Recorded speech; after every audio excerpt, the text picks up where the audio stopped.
jìnnà sí wọn bí sánmọ sílẹ̀ o ara ló ń ta wọn ṣe mọ́ o náà bá sunkún sójú bẹ̀rẹ̀ má ti fi gbin sọ kó fẹ́ yẹ ẹyẹ kó lọ ìgbín sọnù sígbó wọn dúró títí ọwọ́ wọn ò tó ìṣó máa ṣe ta ní kókó ṣòkòtò tí olókùn ó dá kìtìyàn o ó dórí àwọn lọ́tẹ̀ o àwọn lọ́tẹ̀ o.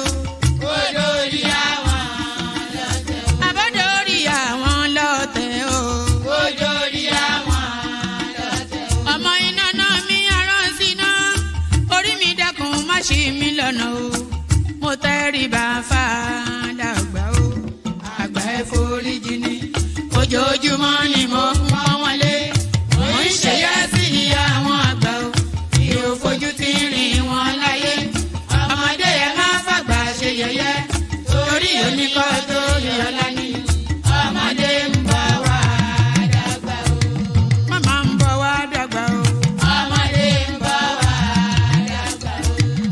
Máa ń bọ̀ wá dàgbà o. Ọmọdé ń bọ̀ wá dàgbà. Ọmọdé ń bọ̀ wá dàgbà o. Ọmọdé ń bọ̀ wá dàgbà. Bọ́lájú kòkòrò bá pẹran nígbó tó bá fúnra ẹ̀ pín ló dára jù o.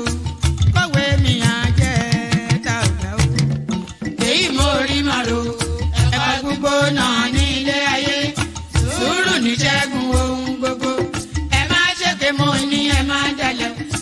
Forí orí kìlọ̀ ló jẹ́ ẹ̀yin forí wọ́rí yìí yóò ṣàbàmọ́ àwa ò ní ṣàbàmọ́ láyé o nílé ayé o àwa ò ní ṣàbàmọ́ láyé àwa ò ní ṣàbàmọ́ láyé àwa ò ní ṣàbàmọ́ láyé dẹ́bìtọ̀ rẹ̀ àtàrà ilé o àwa ò ní ṣàbàmọ́ láyé àwa ò ní ṣàbàmọ́ láyé àwa ò ní ṣàbàmọ́.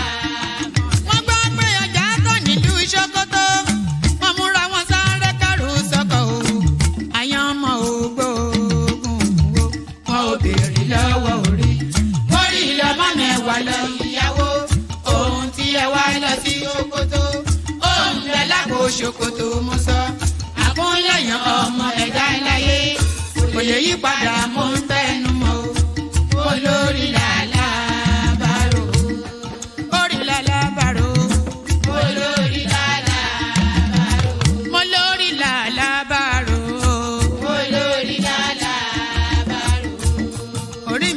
Mi níjà o. Olórí lálàbàrò.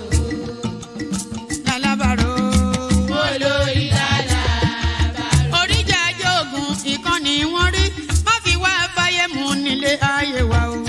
Olúwa àgbẹ̀ wa níyà o. Àmì nílé ayé wa. Bó tilẹ̀ jẹ́ pé ọ̀tá kọ́ ni wá. Bó tilẹ̀ jẹ́ pé ọ̀tá kọ́ lẹ́yìn. Ṣọ́wa nínú ọ̀pá wọn kìnìún. Ejò olóró akéèké ṣọ́wa nínú ìdàgìrì ayé dáàbò ẹ̀bùn wá fi ṣọ́rẹ́ ṣọ́wa o mo sádìyọ bàbá lókè o mo sádìyọ bàbá lókè o mo sádìyọ bàbá lókè mo máa sádìyọ bàbá lókè o mo sádìyọ bàbá lókè o Olúwa gbé wa níjà o mo sádìyọ bàbá lókè o kó má fi wá sílẹ̀ o. Mọ́sádìyà bàbá lókè o. Olúwa má fi wá sílẹ̀ o. Mọ́sádìyà bàbá lókè o.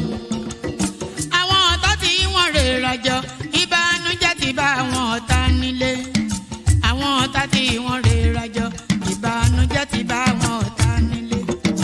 Àwọn ọ̀tá tí wọ́n rè rajọ ìbànújẹ́ ti bá àwọn ọ̀tá nílé.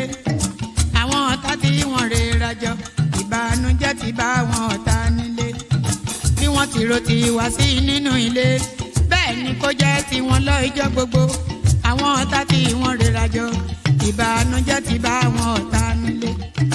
Àwọn ọ̀tá tí wọ́n rè.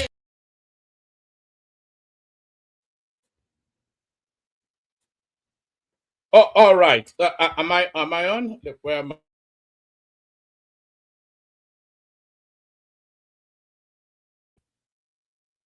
Unmute the mic. The thing is saying to me, it's been that long now, I don't even know what the process is anymore.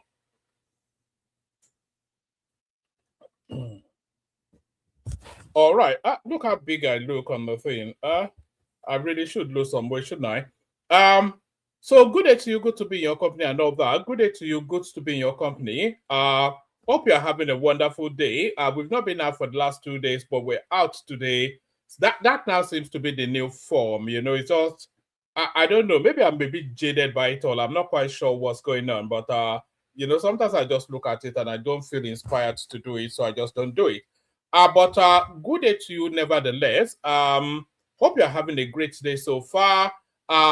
So we'll catch up with what's been going on in the news cycle. Some of the reasons why I don't actually come out often is that there's no excitement in the news cycle. There's no something so potent and potent that you really want to rush out quickly. So there's nothing going on in it. The landscape is just so flat. You know, you struggle sometimes to craft the conversation, and it becomes a struggle. Then you don't really want to do it. But good day to you and all that. Good day to you. Hope you're having a wonderful day. I've said that, haven't I? The protocol remains the same. Please click on the like button if you haven't done that. Subscribe. Why do I even say it? You don't do it. So you just do what you will. I don't really care. You know, so shall we just get started? There has been a few items in the news cycle, then we go through that. You can click on like and subscribe if you want. And if you don't want, then don't do it. It's no skin off my nose.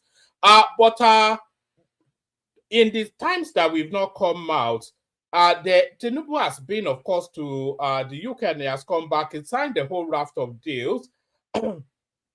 Pardon me. And one of the deals is some sort of the repatriation of prisoners to the from the UK to Nigeria. So there was a lot of controversy around that. So we'll discuss that.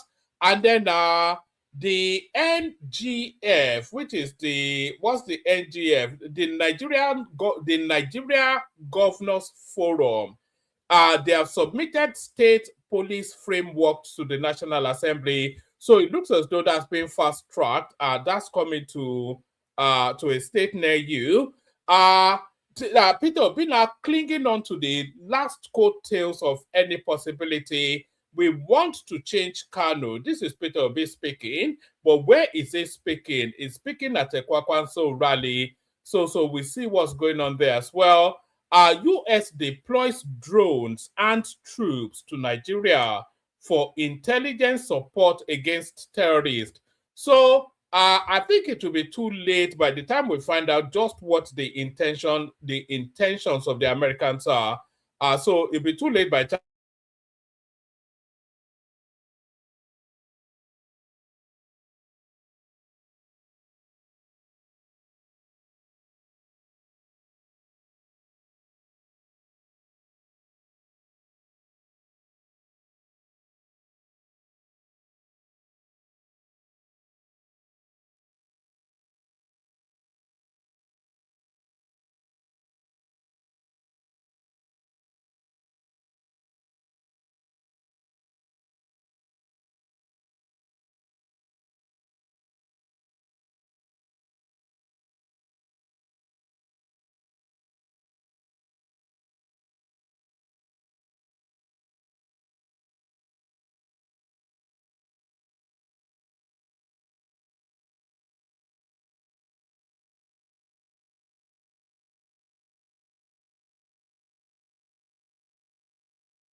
My goodness.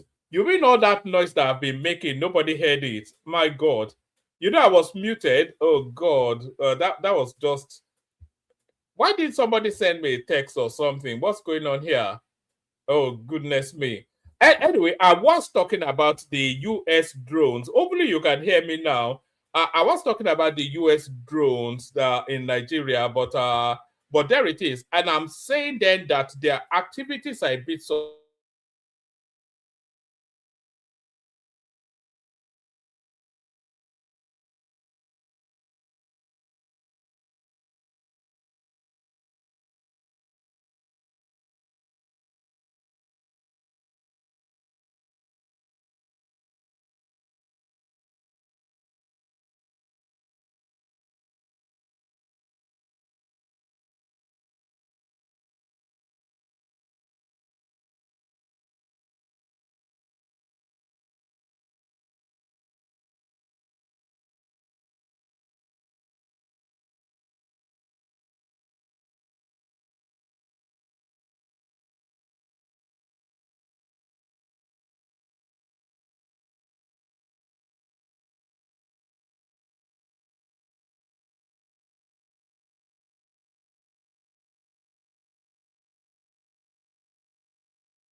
You know, I give up on this thing. Is it muting me by itself? What's going on?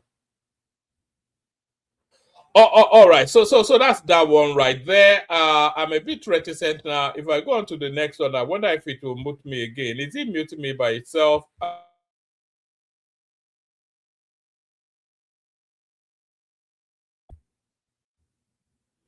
Yes, it is muting me for whatever reason when I'm out of the studio. But let me see if I can give you this one.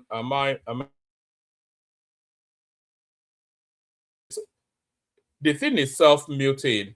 But essentially what this one tells us is that the Nigerian Governors Forum, they have now somewhat considered that state police is going to be a thing. Let's see. Let me see how much of that I can get you. Oh,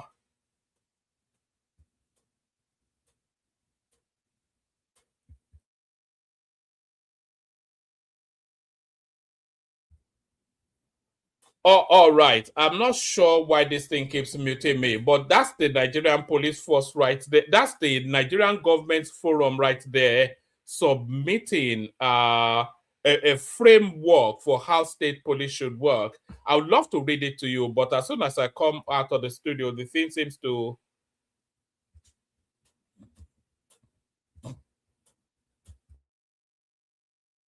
Yes, as soon as I come out of the studio, the thing seems to mute me.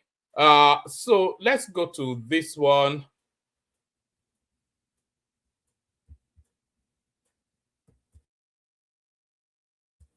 So you can see that one from the headline right there. We want to change Kano. Peter Obi speaks after meeting Kwakwanso. So there was this grand meeting then between Peter Obi and Kwakwanso, took place, I think, earlier on today. So I'm not quite sure quite what the mission is there. Is he now going to hop to NMPP, or is he trying to persuade Kwakwanso to join the ADC? And are we still permutating an Obi Kwakwanso ticket? But when Obi did turn up over there, the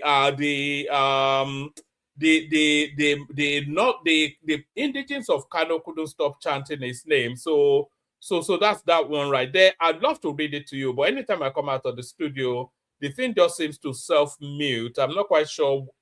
Maybe it's an upgrade on the system or whatever it is that is going on there, but it seems to self-mute anytime I come out of the studio. Let's see. Oh, is it not doing it anymore? Oh, all right. Okay. Oh, all right. Right. We want to change Kano. Peter Obi speaks after meeting Kwakwanso. So that's let me check, see. Oh, all right. I think it's fine now. Yes, the 2023 presidential candidate of the Labour Party, Peter Obi, has declared that his visit to former New Nigeria People's Party's presidential candidate Rabiu Kwakwanso in Kano is not about politics. He, however, revealed that there are plans to change Kano and bring back the economic and industrial power of the state.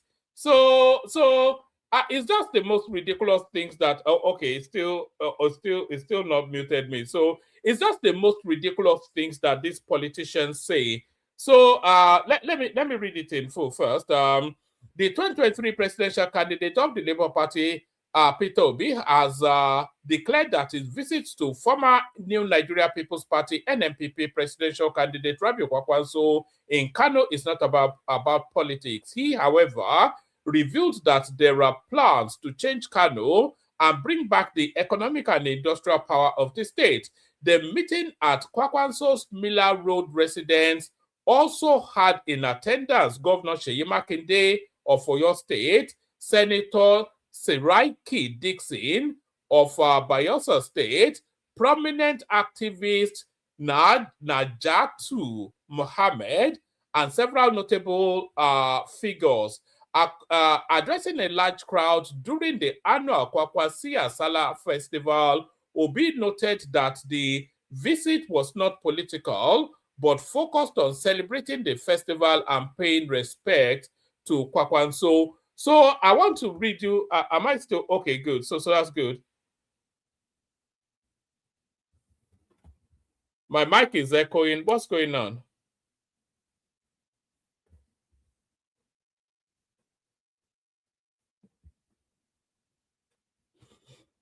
Oh, all right. Well, I don't know quite what to do now. Is it still echoing? Can somebody come in and tell me? Zita, are you there? Yes. Am I echoing? No, it's not. I don't know quite what this guy is saying, but I'm not sure if these guys are putting me off. No, it's your mic is not okay. All right, Okay. All right, thank you. So yes. Let me read you just what Obi said. I am here to felicitate with you on the occasion of Salah and to pay my respect to our leader. So thank you, Obi said. So this is what I really want to read you. We want to change Kano. We want to build a new Kano. We want what we want to do is to bring back the power of Kano. All those factories in Bompai, Sharada 1, Sharada 2, Bank of the North, we want to bring them all back. Today is not politics. It is the celebration of Salah, the former Anambra State governor said. So this is really what I wanted to focus on. So it says they want to build Kano. They want to change Kano. They want to build a new Kano. They want to bring back the power of Kano. They want to bring back the factories in Bompai, Sharada 1, Sharada 2, Bank of the North, etc., etc. So those are all laudable things. Or who would not applaud that? So those are all laudable things, but there is a proviso. Kwakwanso has been the governor of that state now for 12 to is it 12 years now? Because it was 2 terms a governor. His boy is now on his 2nd term, I think. You know, so why didn't they build all of these things? Why are they not still building it? So it's not as though they are coming into a new space. Kwakwanso has always owned that state. So if they felt that Sharada 1 and Sharada 2 needed rebuilding, what has it made them, or what has it done then with the countless billions of dollars that they were pumping into Kano State? So it doesn't make any sense. You know, you governed the space for nearly 20 years, and then you are still insisting that you are the new broom that is coming to sweep away the state. Is it Tinubu's fault that the industrial base of Kano State has not been upgraded? What has that got to do with Tinubu? How does the president get the blame on that one? So it's just the most ludicrous of things. We go on from that to this. This was going to be the headline one. Lagos 2027, zoning favors Ambode, Abiru, others for APC ticket. So this will be, you know, I think Lagos State will be the only interesting elections to take place in 2027. I don't think there's any excitement around the presidency anymore, but I think Lagos State might well be where the excitement will be. So we will already know a lot about the direction of travel for Lagos State for the next 12 years, just from who gets the ticket for Lagos State. And that is really where the excitement is. But if they are permutating with names like Ambode, that is to tell you that Seyi Tinubu is in play in some form. Lagos 2027 zoning favors Ambode, Abiru, others for APC tickets. As activities towards the 2027 governorship elections are set in motion, with political parties' conventions scheduled to begin from April, political permutations are, as usual, taking center stage. In Lagos, activities are gradually gathering momentum following the directive of President Bola Tinubu mandating political appointees with aspirations for elective offices to resign on or before the 31st of March. The directive has triggered heightened political tension, consultations, and permutations across the state, with observers and party insiders speculating on possible zoning arrangements and likely contenders for the governorship ticket of the ruling All Progressive Congress APC. Political observers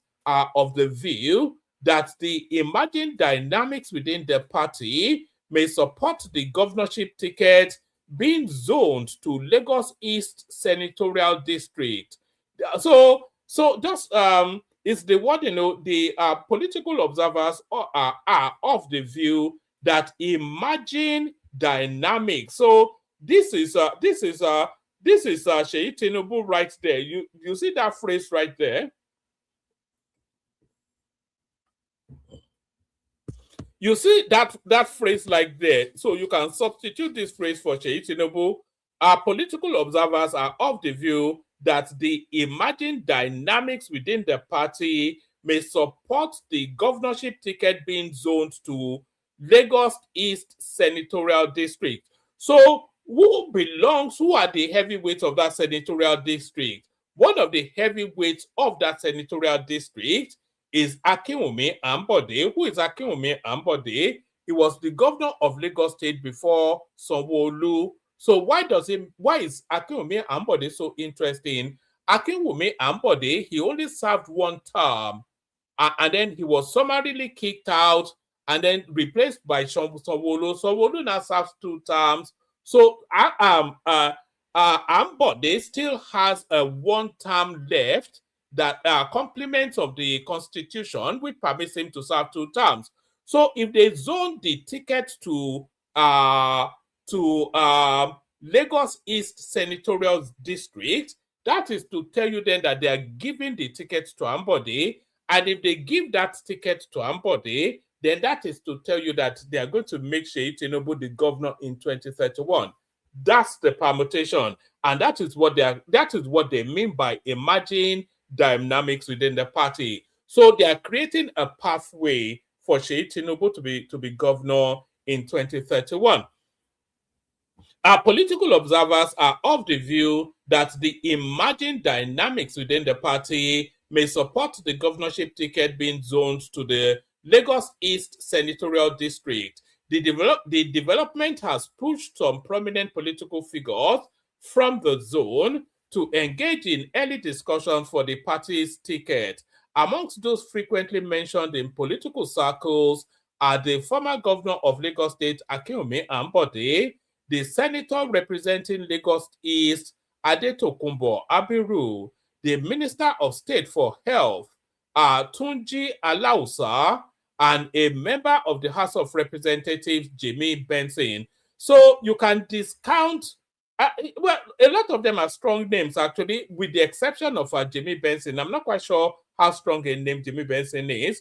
Others being touted include Hakeem Muri Okunola, a lawyer, and principal secretary to the president, and Femi Gbadabi Amila, also a lawyer and former Speaker of the House of Representatives. Although party sources maintain that consultations are still ongoing and that the party leadership is yet to make any official pronouncement on zoning, there are indications that the Speaker of the Lagos State House of Assembly, Mudachiru Obasa, may feature prominently in the unfolding political permutations. It is speculated that he could represent Lagos West in the Senate in a strategic power-sharing arrangement within the party. So to compensate then, what's his name? Mudashiru Obasa, they will give him a senatorial seat. So move him out of the Lagos, although I don't know which one pays more. I don't know which one, where he can steal more from. I think he can probably steal a lot more being the Speaker of the Lagos State House of Assembly than anything he can steal at the Senate. But being at the Senate, Obasa, okay, thank you, Oga. So being at the Senate, though, it will serve him. Maybe that carries more cachet because then he becomes a national player. But if it was just because that guy would have stolen more than anything that he could ever spend in Lagos, so I think maybe he's just looking for some sort of a national name now. So that's that. Right. Although party sources maintain that consultations are still ongoing and that the party leadership is yet to make any official pronouncement on zoning, there are indications that the Speaker of the Lagos State House of Assembly, Mudashiru Obasa, as Oga is correcting me, may feature prominently in the unfolding political permutations. It is speculated that he could represent Lagos West in the Senate in a strategic power-sharing arrangement within the party. Attention has also turned to the deputy governorship position, with political watchers suggesting that the slot may likely be zoned to Lagos West as part of a broader political balancing formula within the party. The possibility has triggered intense lobbying across the axis, particularly in the Badagry division and other political blocs in the district, where stakeholders are said to be actively consulting to ensure that the zone secures the two positions in the state. So I'm not quite sure. I'm still trying to see how they are trying to slot Seyi Tinubu in,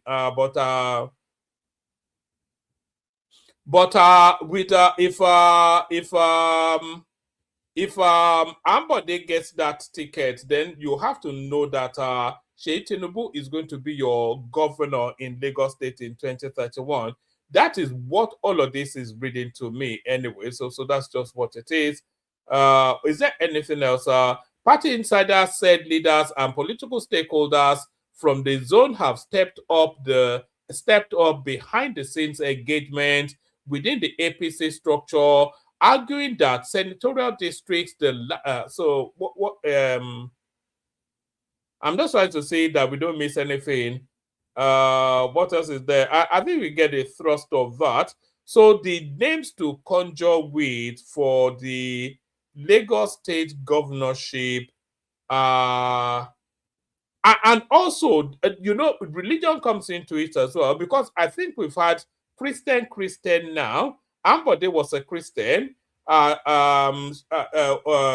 Sanwo-Olu is a Christian. Ambode still is a Christian, by the way. I'm only speaking about him in the past time because he was a former governor.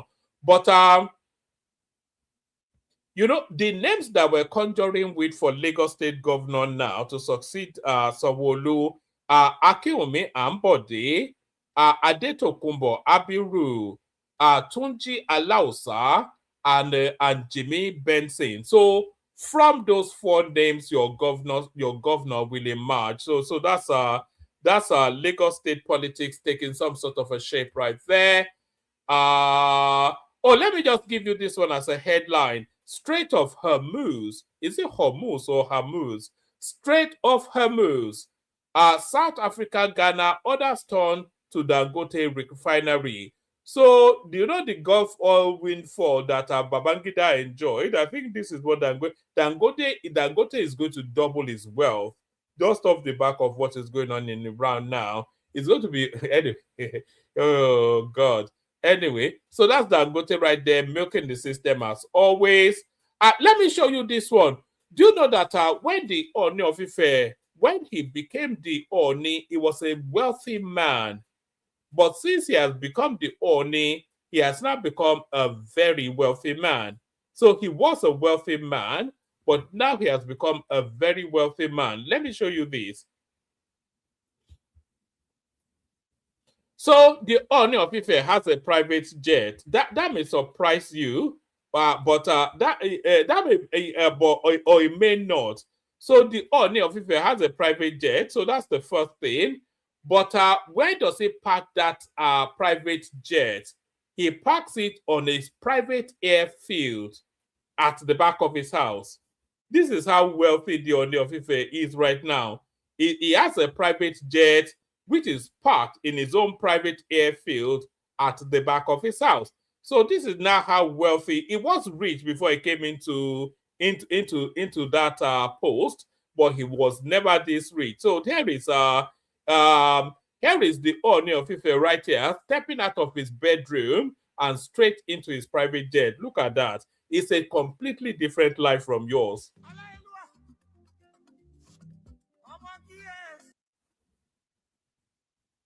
So there he is right there. It's a very tall man, by the way, the Ooni of Ife. So there he is right there, stepping out of his house, virtually stepping out of his bedroom, and straight away, where does he pop into? There, you know how you get out of your house, and then you run back for your car keys, and then you go into your car. Well, he steps out of his house, and then he runs back to come and pick up his pilot, and then he steps into his private jet. So this is the life that the Ooni of Ife is living now. It's unbelievable stuff. So that's the Ooni of Ife right there, who has done some double your money deal since he became the Ooni. So we go on from that to this largest airline by fleet size in Africa. So of course we all have the expectation that it will be Ethiopian airline, and it is. They have 160 to 170 aircrafts. Egypt Air is 70 to 80 aircraft. Air Link, which is the South African brand, 65 to 75 aircrafts. I can't pronounce aircraft anymore, can I? Royal Air Morocco, which is the Moroccan one, 55 to 65. Air Algiers, which is the Algerian one, 55 to 60. Air Peace. Okay, I was wondering who will represent the Nigerian brand. We don't even have a national carrier anymore. But Air Priest has the sixth largest fleet of aircrafts in Africa. So that's a piece of information that that does not add anything to your life. So here is Peter Obi, very popular in the north, I have to say, at least with the Kwakwansias. Peter Obi is now chasing an alliance with the NMPP after dragging his supporters from Labour Party straight into ADC. So what happens to everyone who already jumped ship to follow him to ADC? So I don't think Peter Obi will be joining the NMPP, but he wants to ally them to his own political interest. That's just what it is. You know that people are permutating. This may well be on a billboard near you. So this is a political ticket right here that people are permutating with Peter Obi and Rabi Kwakwanso. And here is Peter Obi right here, embedding himself into Kwakwanso's movement. So let's have a listen to this.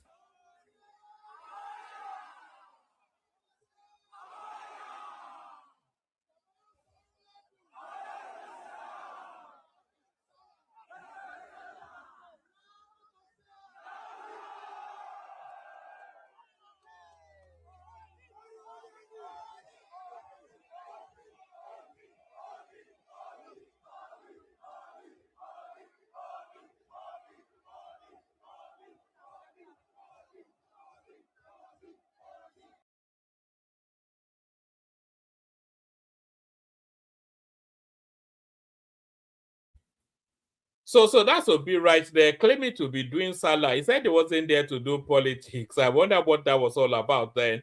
So that's Obi right there. So now this now is what inspired the headline piece. Senator Natasha Akpoti-Uduaghan. Let's see. Okay, I'm still on. So this is what inspired the headline. Senator Natasha Akpoti-Uduaghan dumps Makinde-backed to Raki faction, joins Wike faction as they inaugurate the PDP National Convention Committee, chaired by former Governor Akpazu of Abia State. Natasha, who had earlier attended the nullified convention backed by the governor of Oyo State, plans to seek re-election to the Senate in 2027 and has now aligned herself with the faction which won at the Court of Appeal and is recognized by INEC. So this is Natasha now doing as with her private life, her political life, her shareable politics. So let's have a listen to this for a little bit. Former governor of Abiru State, as deputy secretary and as party at all levels, under the chairmanship by inaugurated. Congratulations.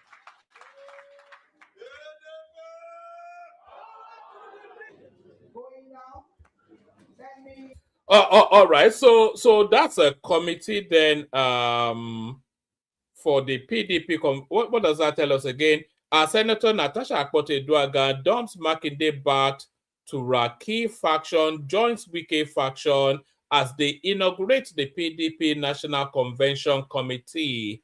So committee to put together the modalities of their national convention. So the PDP now fully and 100% belongs to Yemson Wike, and there is a Wike taking all of everything right there. So that's that. Unless there's anything else I've missed in the news cycle, so that's what we have to offer. I'll send the link again. If anybody wants to come in. We'll play the Kegite music, and then hopefully the room would have populated by the time it finishes.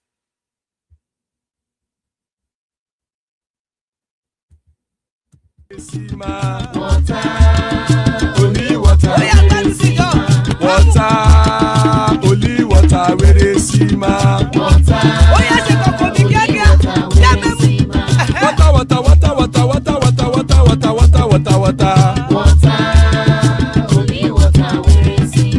Hapa o naido, hapa o naido, hapa Papa, you don't come. Oh.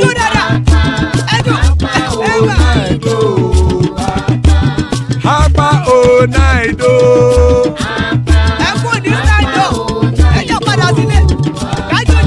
Oro kẹ̀kẹ́ ẹlẹ́mùrè o. Ilé sọ́díyà kẹ̀kẹ́ rẹ̀ ẹlẹ́mùrè o. Bobby Master kẹ̀kẹ́ rẹ̀ ẹlẹ́mùrè o. Chief Latif kẹ̀kẹ́ rẹ̀ ẹlẹ́mùrè o. Eruku lẹ̀lẹ̀ ẹlẹ́mùdé. Eruku lẹ̀lẹ̀ ẹgbẹ́ ẹlẹ́mùdódò jàre o. Eruku lẹ̀lẹ̀ Ghana ti dé ẹgbẹ́ bọ́dì o. Ọmọ ẹlẹ́yẹ ẹyẹ o ó dilé o. Olúyẹ̀lá ẹyẹ o ó dilé o. Petrosoname ẹyẹ o ó dilé o. Petrosodunke ẹyẹ rẹ̀ ó dilé o. Ẹlẹ́kọ̀ ọ̀run mú ìní o.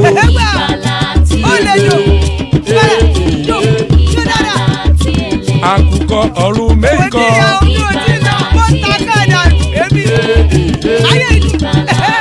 Ikú kò ní ríwà gbéṣe o.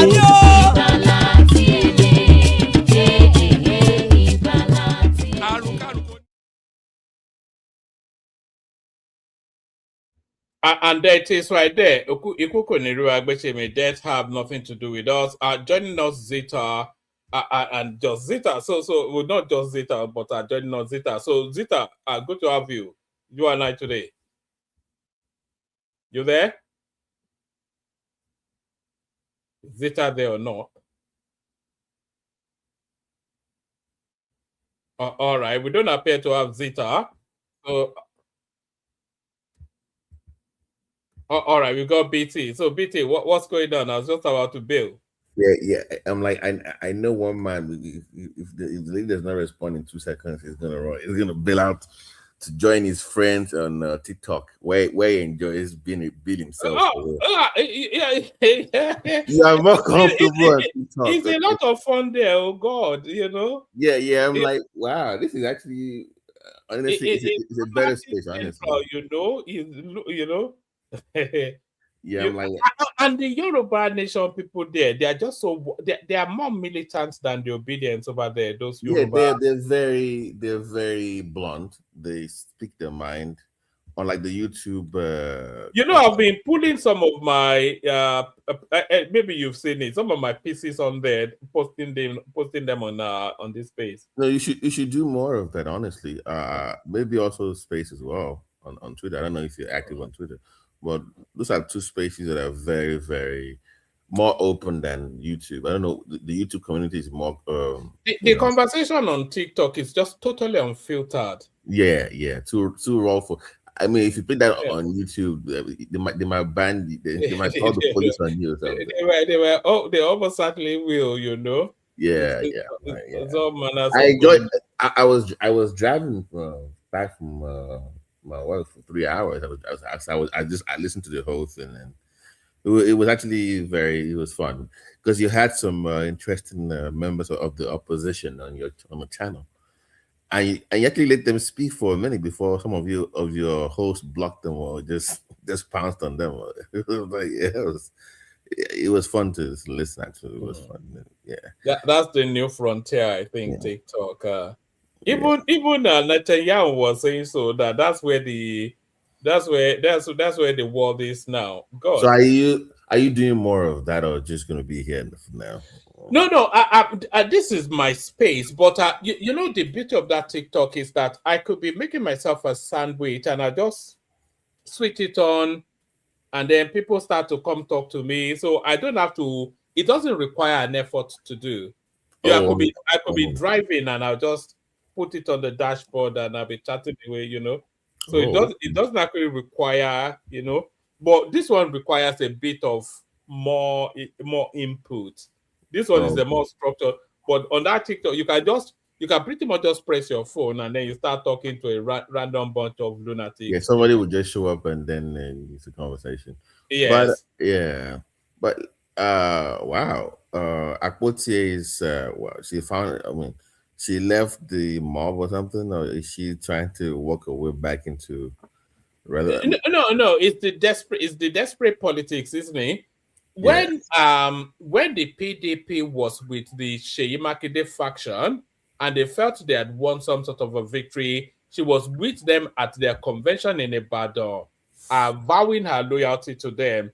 So now the Court of Appeal, they have now reversed the PDP back into Wike's control and predictably ever pulling down her panties for anybody that had sufficient enough. She's now with the Wike faction. So it's just how fleeting her loyalty is. She was with the Makinde faction barely 8 months ago, and now she's with the Wike faction now because, of course, the Wike faction built up to the elections, and then she wants a ticket to, she wants a ticket to ride, yeah. So, but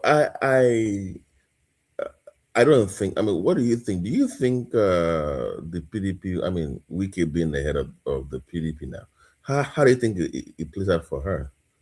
Well, in your own opinion, do you think she gets the ticket for PDP on? And if she does, do you think she wins the general? I think she gets the ticket because I think the landscape now wants to quieten her down because we're getting into the business end of politics now, and they don't really want a Natasha noise, so they can just give her the ticket, just, but she won't win the elections. They will ensure that she doesn't return to the Senate, but they will give her the ticket just so they have the room to carry on with her more serious. I don't think they want her. I'll be surprised if she gets back into the Senate, but I'm pretty 50-50 they give her. What do you reckon? Do you think they give her the ticket? Would you recommend that they do? But because I'm looking at, they say all politics is local. I don't know how popular. I mean, I've been told she's very popular in Kogi She's State. very popular. Yeah. She's So very popular. She's our going to friend win is that also place. she's going against our friend. She will win Abiru. Yeah, That so, one so she that's will why win. I asked the question where if they know she's very formidable at the grassroots, the best way might be to sabotage and at the primaries and the PDP because if she becomes a candidate, then she's very formidable locally.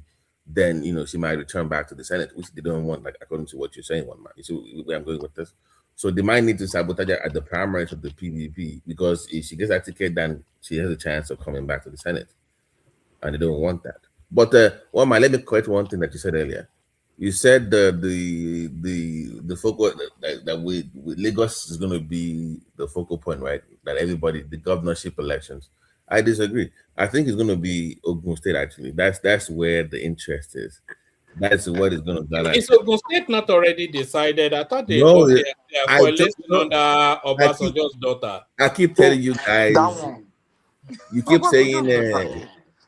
no, you kept saying oh yeah. I'm like this guy. The people love him, but he's not doing.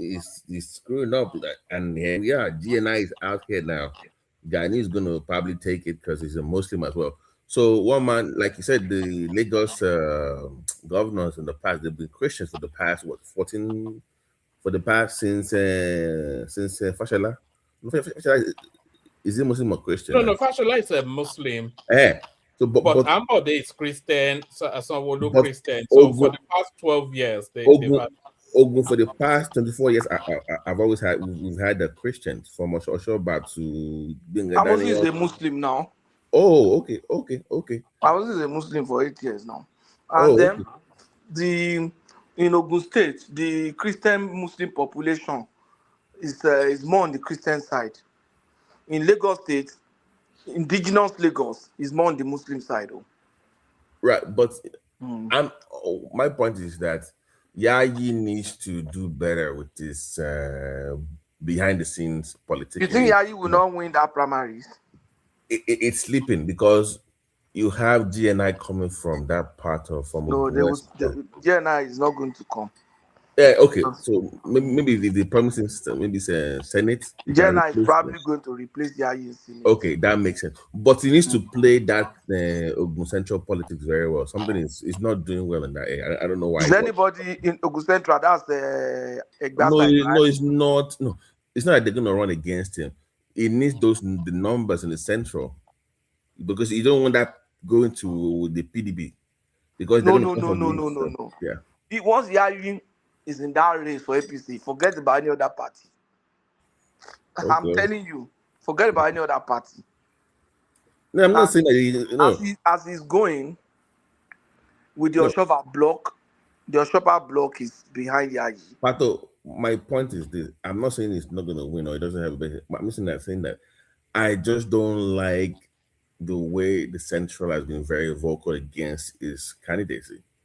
That means that If they want to come now, like you are talking of somebody like Lemon, and even I will not vote for any Ogun Central individual running. It's unfair to the UR, but they have to. My point is that you must also align. It's like the best way to put this is, you know how this guy ran for office in America, Obama, in the minority. He had to still seek the counsel of a Kennedy from Boston. No, but the only big name in Central that is not really going to support him is Obasanjo. And you and I know that Obasanjo. I don't care. Nobody cares about that one. Obasanjo does not really have any kidney now. From nowhere, not making any sense. Yeah, but she's like incoherent. Like, she just sounds like maybe Beyonce go whining, or I don't know, because she's not making any sense. Interviews have I listened to the interview.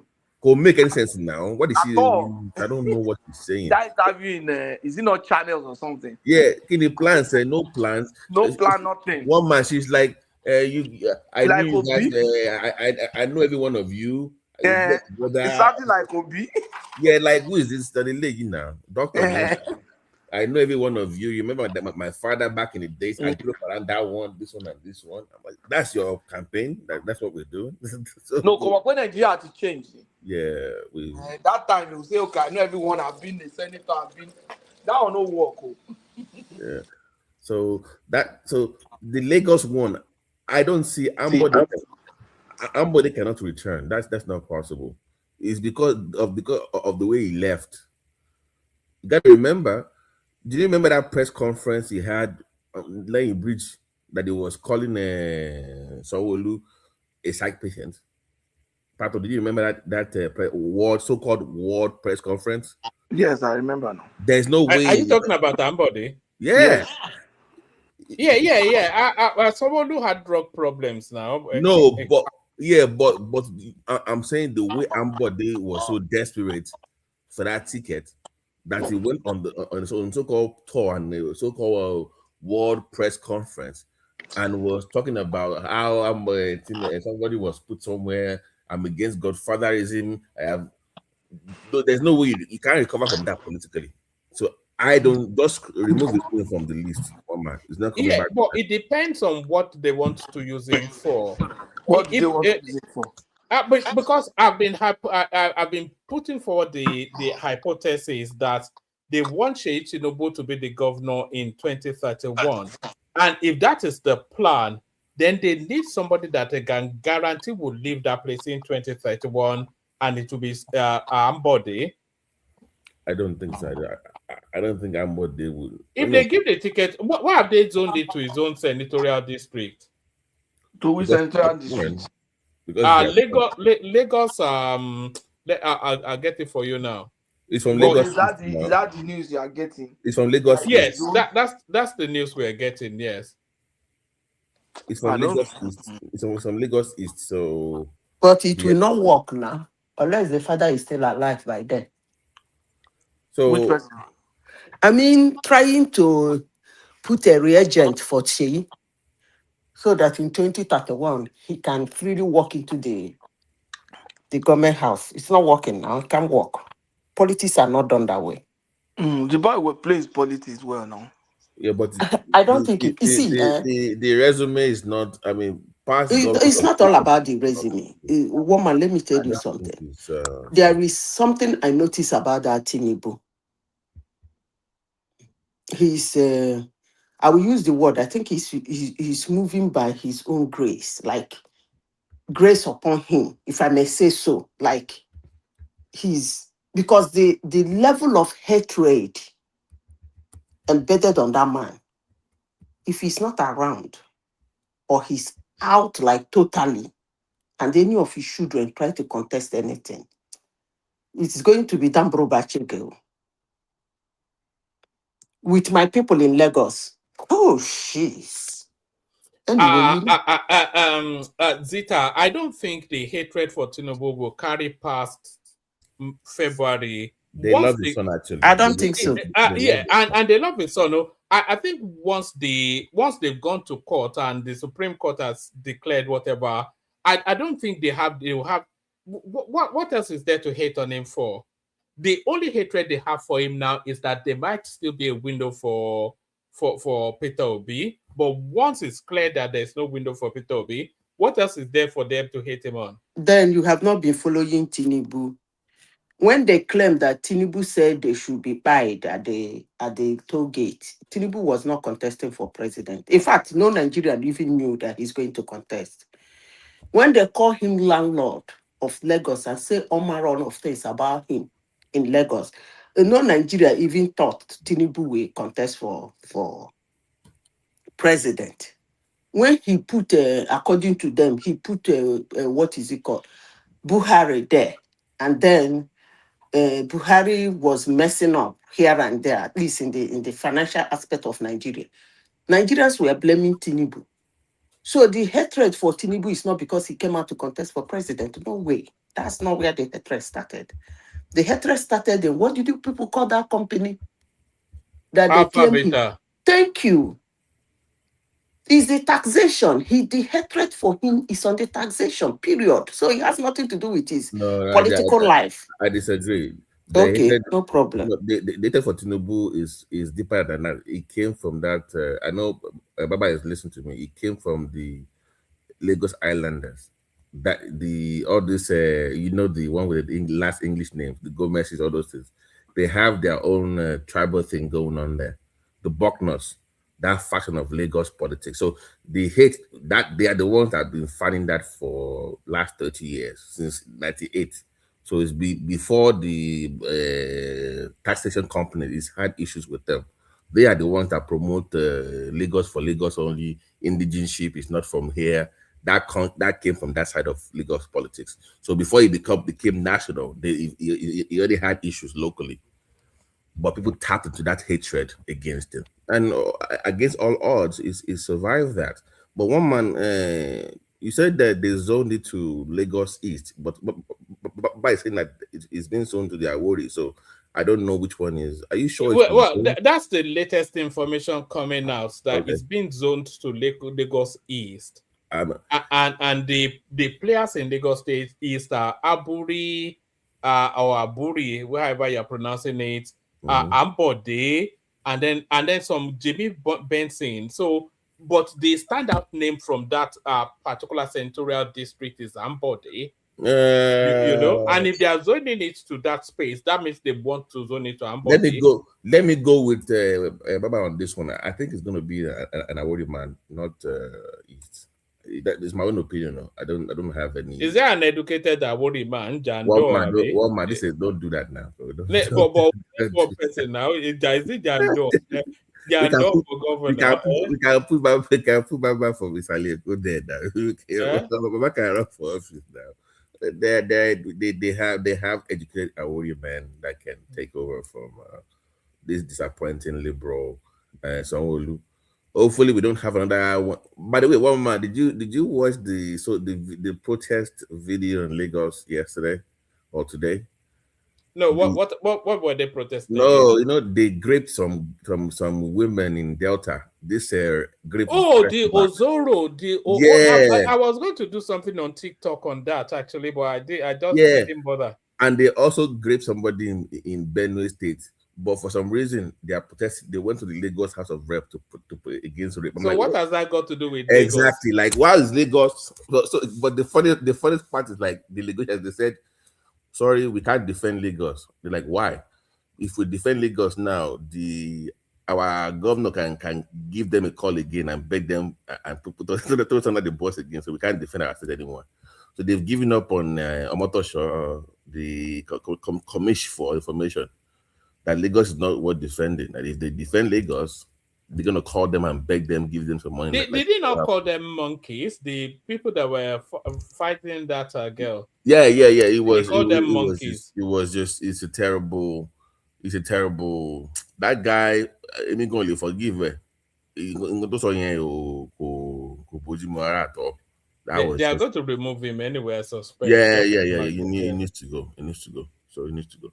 But that for now, let me just leave it here for. By the way, crude oil is over $100. By the way, Echo woman. Just wanted to add that before I yield. Well, yes. Is Trump not threatening to bomb the? Woman, do you know what Iran did today? They threw some bombs around Israel's nuclear site in Mohaz.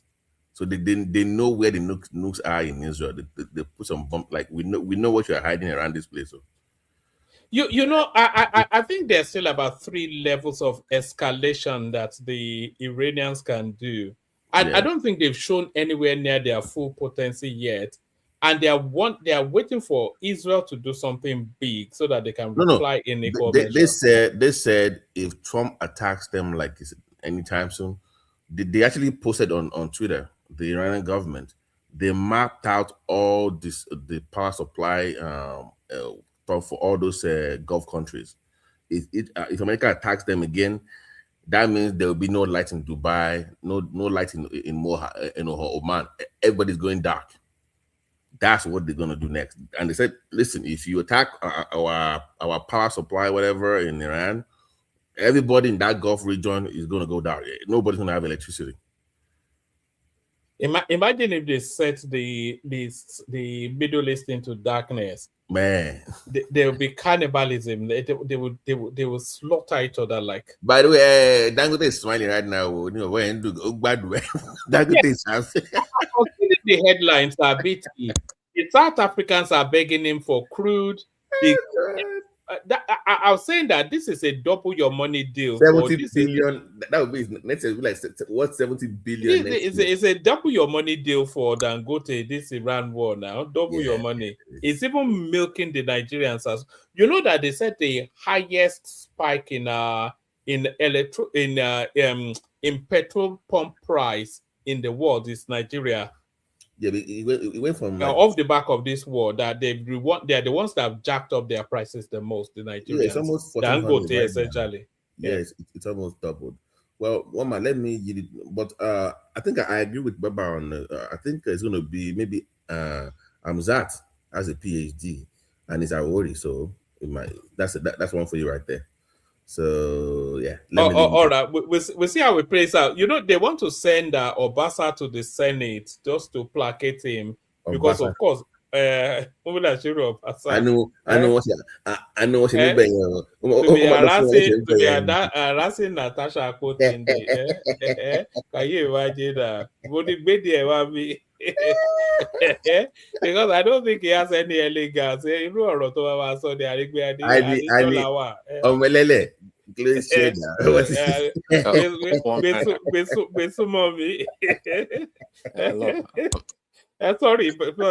Prince. I know that inelegant language Prince is about to tell us of. Prince. No, I was going to say this same Abasa you were discounting and mocking as an illiterate and backward person, and I think I did make a comment that the way they went about it, trying to depose him was not the best way to go about it. But anyways, today you talking about him going to the Senate and being reinstated. Now he's going to the Senate. Lagos politics, that is the guy. We're saying it here. Was I not telling Baba? The guy is not a political pushover. That's just reality. That it was quite obvious. It was quite obvious when they were trying to. Saying it there. They say, no, he's gone. He's gone. One man was going to champion it, but before BT exit, if I can get a direction here, I'm trying to commission a research on Dangote. I'm postulating that Dangote's money, 70 to 80% of Dangote's wealth is on the back of Nigerians, and I'd like to get direction on how to go about uncovering that. Really. You mean exploiting Nigerians? Is that what you mean?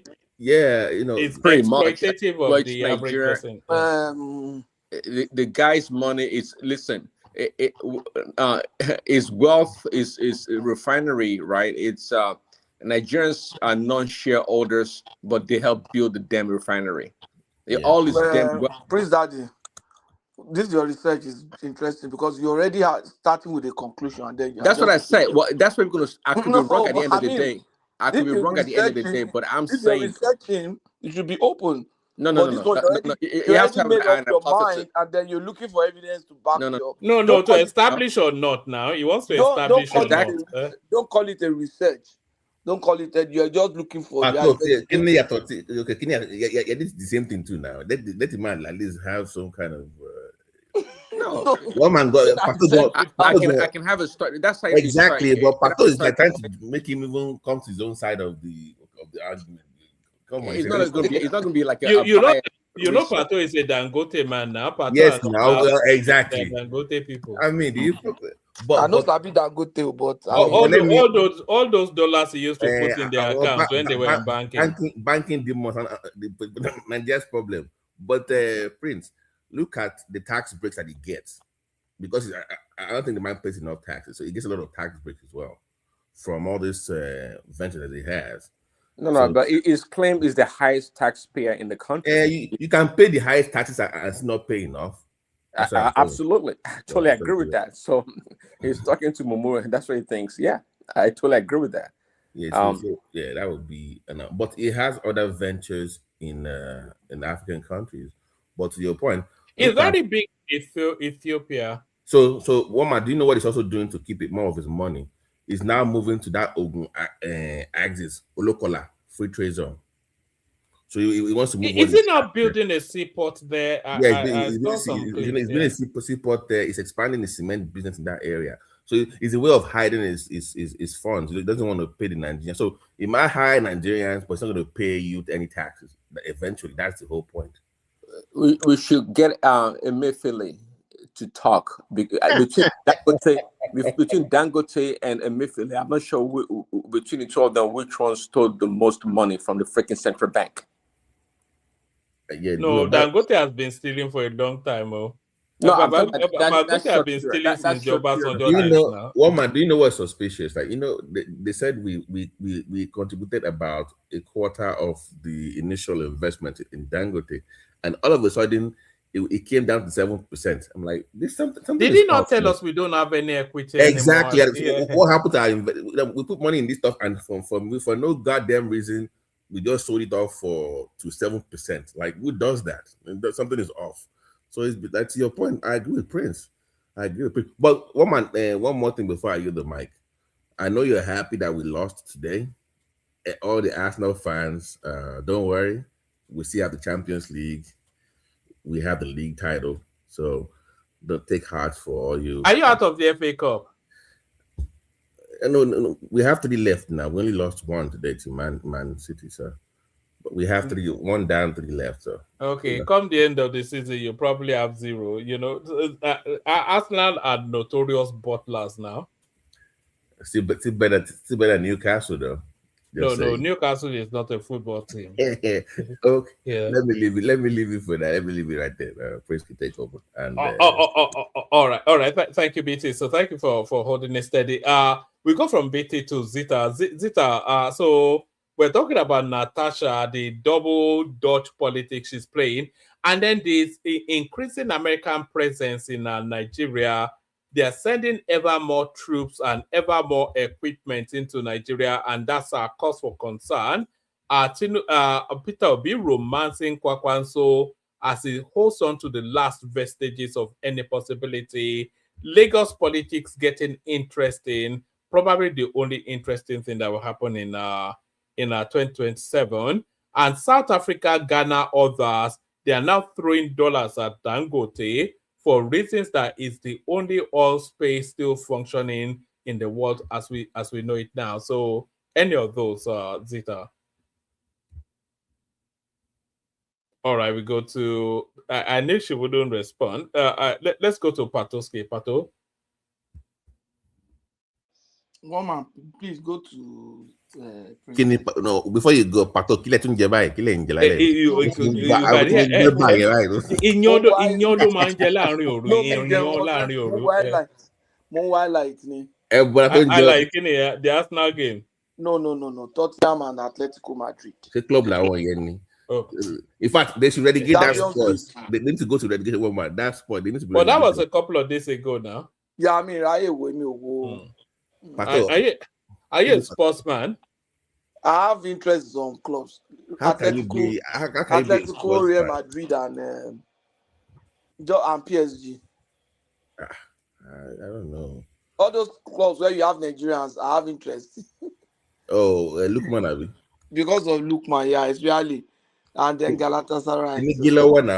How is it settling in that? He's doing fantastic. He scored today again, no? One man, that guy either scores or assists every game now. It's something. But I thought his game was more suited to the Premiership, though. No. He's doing well in Spanish league. He's doing well better. Yeah. Every other game, he either scores or assists. Yeah. He's always on the starting lineup, so. He's doing very well. All right. So Prince, floor is yours then. If you want to, you want to start attacking Dangote's well from here, you know. Start your paper. I don't know quite why people don't hate on Dangote, because it just fits the image of the sort of people that Nigerians hate on. But for some weird reason, they seem to love him. Well, you ready now? Like once you are like that level, even if you rub them blind, they will still worship you. It's the Nigerian way. Dangote is not a politician now. I mean, Nigerians don't really hate people. Actually, if you have wealth, you get money. Nigerians don't hate you. They don't tend to hate you. But if you're a politician, yeah, for sure. Yeah. But anyways, the Lagos. Sorry, woman. Prince. Your research, can you put it on medium.com? You can have a free blog, because I like reading Medium research. Just medium.com, you can put your own findings there. So when you're ready, let me know. We can publish it. What is Medium? Is that a platform for yeah, it's like a blog we can have and share your thoughts and opinions. Oh, okay. It's like you can write stuff on it. Yeah. Lagos politics. I thought for sure the current what do you call it, deputy governor? What's his name? Hamzat. Hamzat for sure is going to be. I mean, I'm not sure. It's going to be the next governor. I mean, is that in doubt right now? I didn't think. Is he running though? Is he running? Oruko does not come up at the one man. Not a default. I thought Baba said. No, it depends on where they zone the senatorial district that they zone the ticket to. That would tell us. Where is he from? When did they start? Have they always zoned in Lagos? I didn't know they zoned. No, they zone to senatorial districts in order to, to balance all the, ethnic nationalities. And I think the indigenous negotiants also now want a turn. I'm not sure that we've ever. I don't think Sanwo-Olu is from Lagos. A lot of people insist that is not from Lagos. Prince, before you go ahead, Prince, one man, listen to your stream on TikTok. It was very hard to even decide for people. They couldn't even define who is an indigene. I watched that part of your show, by the way, when somebody said because he was born in Lagos, he was an indigene. And he didn't even understand what being an indigene of a city or a state was. Sorry about that, but I saw that part of the show. Yeah, Prince, go back to you. Sorry. Yeah. So I was just saying, I'm sad. Yeah, I thought for sure he's going to be the next governor. I mean, he's done very well. Baba hold him in high esteem. The man is educated, well-spoken, smart, a brilliant engineer. So, and he's been there for it's going to be 8 years with Sanwo-Olu. So. He knows the in and outs of Lagos, the politics and projects and the vision for the state. To me, I think it would be an ideal transition, quite frankly. Prince Feminko. Zegbada. Yeah. Baja is not going to really.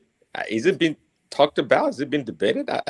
No. His name is out there, but as a long bet, like a lottery ticket sort of odds. No, I don't know. I don't know about Femi Gbajabiamila, but I think I'm Zach. I think I like the guy. The guy's calm and collected. It's always well presentable. Anytime he does an interview, he presents his position clearly, and he seems to know what he talks about. So I like him. I mean, I think it would be an ideal candidate. I think you But mentioned. Lagos does not need a calm, liberal Yoruba man. They need a very conservative man at this time. But Sanwo-Olu is a calm liberal Yoruba man, and he's done excellently well. Yeah, but in some areas, yeah. But this is not TikTok, so I'm not gonna say too much. What's it? Prince.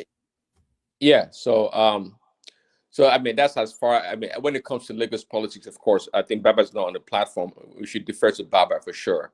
But for what I've heard, what Baba has said about Zach. You know, when it comes to Lagos politics, I think sometimes Baba leads with sentiment rather than logic. Yeah, very rarely does he do that. But with Lagos, he leads with emotion rather than yes, he does. Pato, go and eat your man. Nǹkan tó ń ṣe pẹ̀lú Ọbaṣá nìyẹn. Èmi àti wọ́n gbà yẹn mo wá rán wọn létí. He didn't like it. Let me defend him because he's not here. I'm not fighting Lori now. It's not no. The man is not here to defend himself, so let's not do that. So. Yeah. But this guy Ambode, right? Ambode seems to be I think a lot of people like Ambode for sure. Prince, why do you like Ambode? Why do you like it? I said it was very popular now, very effective. No. One man, it was popular because it was going against Tinubu's plan for Lagos. You remember, because he abandoned that train project, he was doing his own. That's the reason why people liked him, because he was going against Tinubu in Lagos. Was he not the one that rebuilt that road that leads out of the airport into the city? He had issues with Fashola, because he was the minister at the time of works. But I'm saying that the reason why he got that love in Lagos from some quarters, because he was going against everything Tinubu wanted. Because they should have finished that train thing by now, that blue line. But the guy abandoned that thing entirely. He threw away LASMA. He hired his own friends to clean up Lagos. That did not work out. So he was going against everything Tinubu wanted. And some people, he's stealing for himself. That's the reason why he got that love, not because he was doing anything fantastic. No. It wasn't. It was okay, but it wasn't the boss terminal. It was a young man that had a vision for the state. I mean, he wanted to channel his own course. He didn't want to be, on Tinubu's, 24/7. So he wanted to do. So who still controls Lagos now? It's not Tinubu. So why would they let him back then? Well, because he came back to he has changed his mind. Yeah, to be a space holder for Sheyi Tinubu. I'm still insisting. One man, let this Sheyi thing go. All right. One man, what exactly is now for you now? Just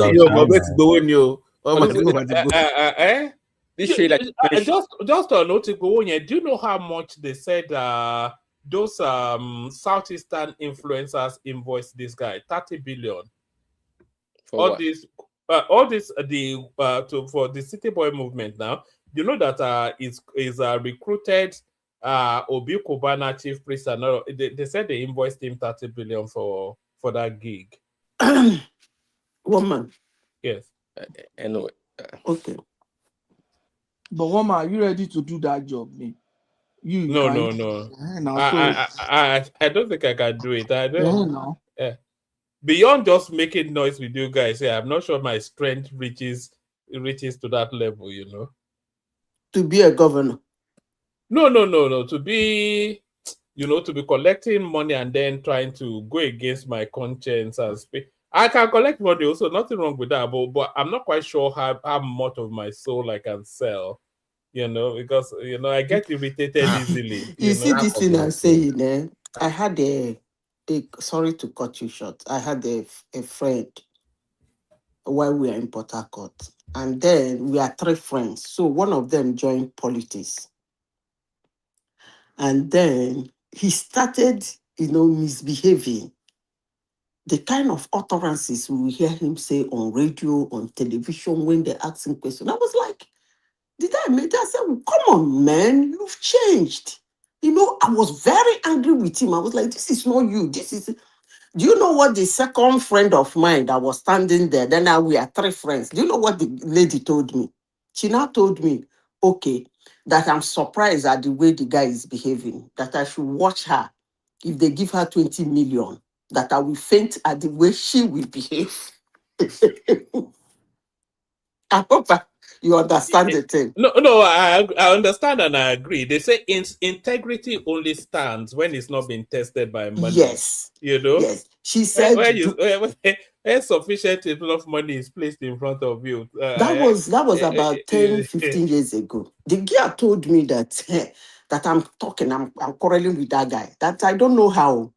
That means I don't know her. That let them put 20 million into her account. That I will even faint the way she will be supporting anything and defending anything and anything. So that's what it is. It's either you don't collect the money, day your day, or you collect the money and run the show. All right. But back to you, Prince. So and Larry, feel free as well. I think we're just gisting now about Prince has the floor. Prince. Yeah, just to throw this in there. When it comes to integrity, I would say perhaps my dad is the only person that I know that would pass that test. I'm not even sure I can say that for myself, unless I'm tempted up to that point. But yeah, he's had opportunity to with who is who in that country, and you know how to do everything with money. It passed, it's all your hands. So, but anyways, well, not your dad though, but there are very few people on this planet, Prince, that cannot be bought. Yeah, I know. In fact, I'm not even sure there's anybody that cannot be bought. Maybe I'll put what do you call Mother Teresa. Mother Teresa. Okay. Well, that's true actually, because she chose the other life. Yes. Yeah, and there are a few people. I mean, I've heard about this guy too, Saint Francis of Assisi. Also, just a handful of people. See, and it's all about choice. When you make a choice is, it goes way beyond corruption. You cannot be corrupted if you make your own choice, and that's a beautiful thing that a lot of people don't have. We all are driven or taken by other things or things we see, physical things or material things. But some people, it's like when they put their foot down, it's that's it. They cannot be bought. They cannot be swayed a different direction.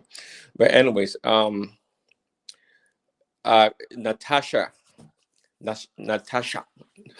Akpoti, you said she's joined the Wiki camp as opposed to Shea Makinde's camp. Is that it? Yeah. She was with the Shea Makinde camp in Ibadan. Now she's crossed over to Wiki for reasons of hustling for a ticket. Oh, a ticket. I mean, so for a senatorial seat. Yeah, for a re-election. Oh, she's the PDP, right? She no, but she was APC. Was she? No, she was PDP. When she still is PDP. Yeah. She's still PDP. Okay. Mm-hmm. Yeah, that's drama lady. Yeah.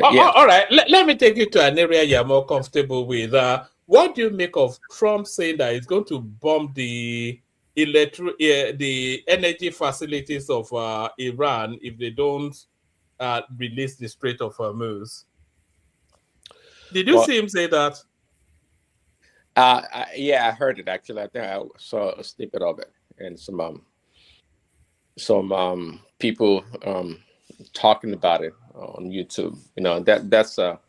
That's more of a thinking utterance of a man that's desperate. Is under immense desperation in this matter.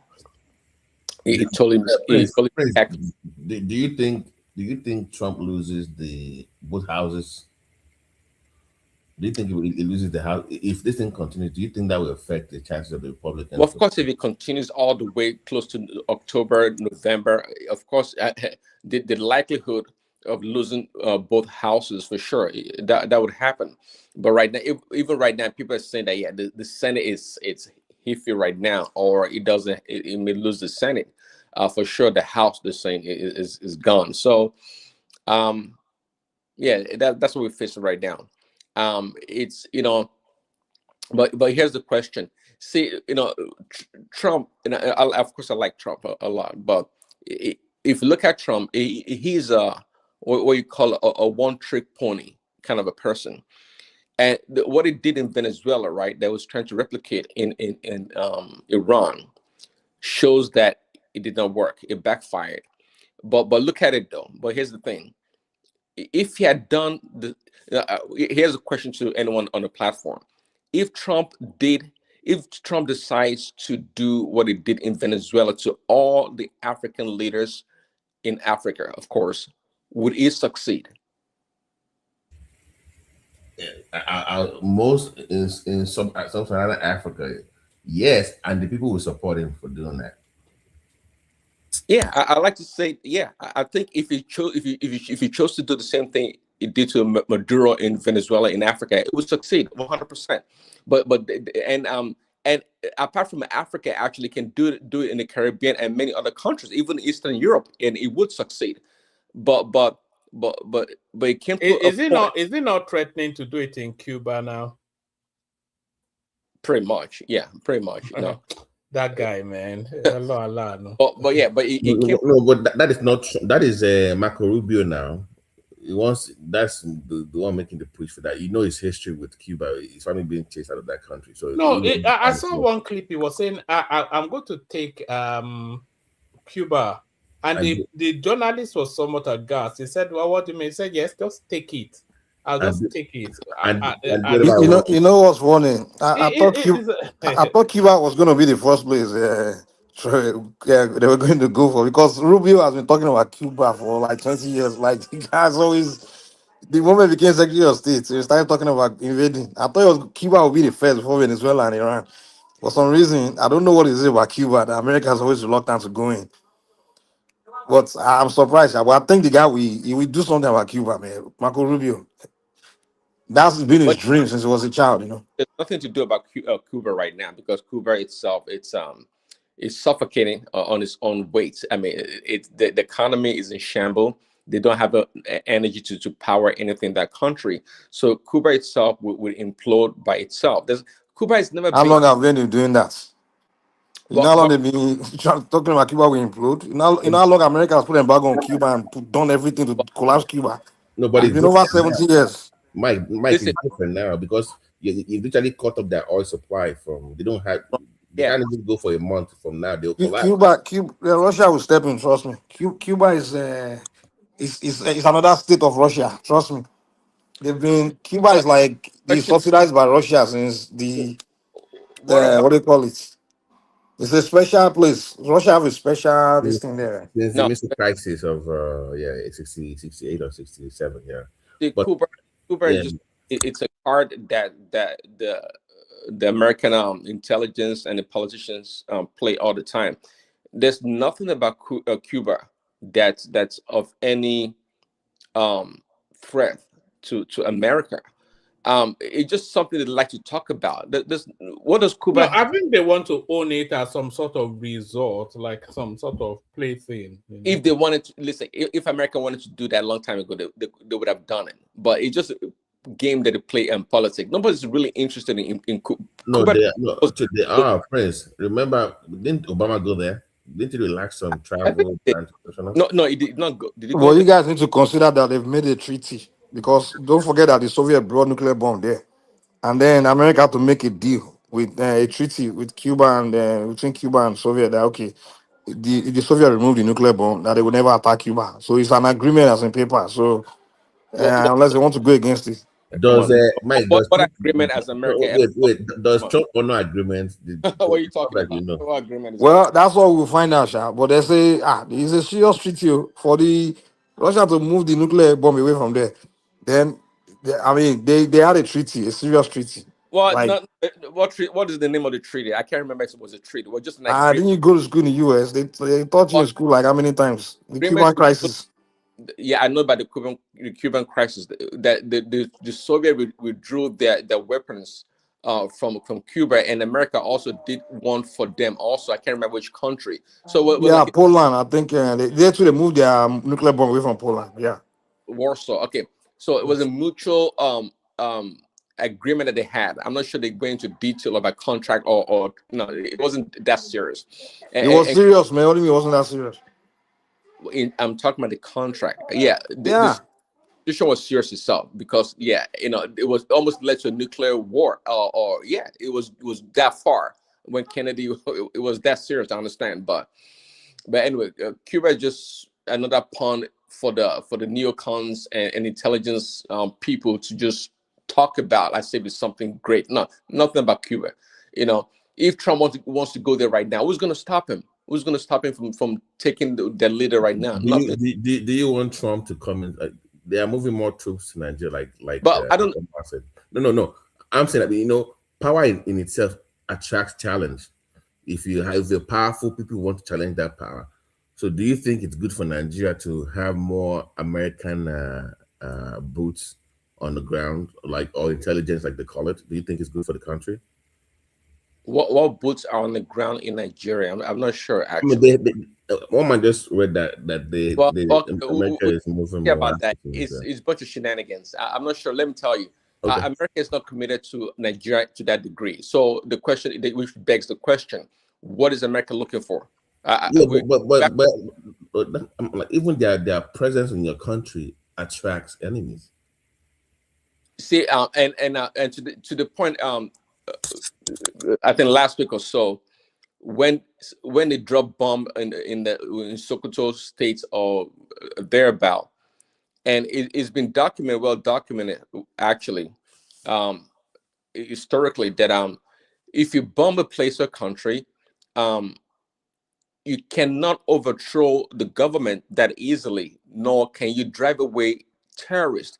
And we have a good example of that in what happened in Afghanistan, and also even in Iraq and Yemen.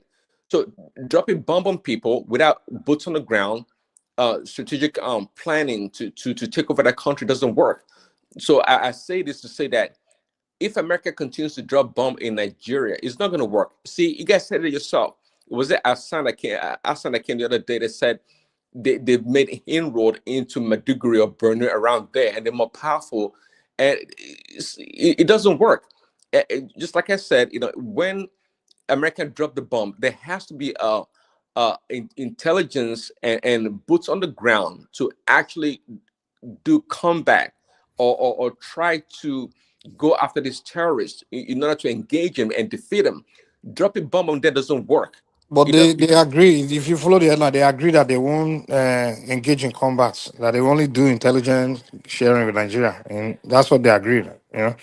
So that's why I'm wondering, like, if that's the case, then what are you doing there? Then? Exactly. That is just a waste of time and garbage. That's what I was asking. My question again was, what is America's true intention? What does America really want? They're not putting. Well, in America, I want to have boots in your country.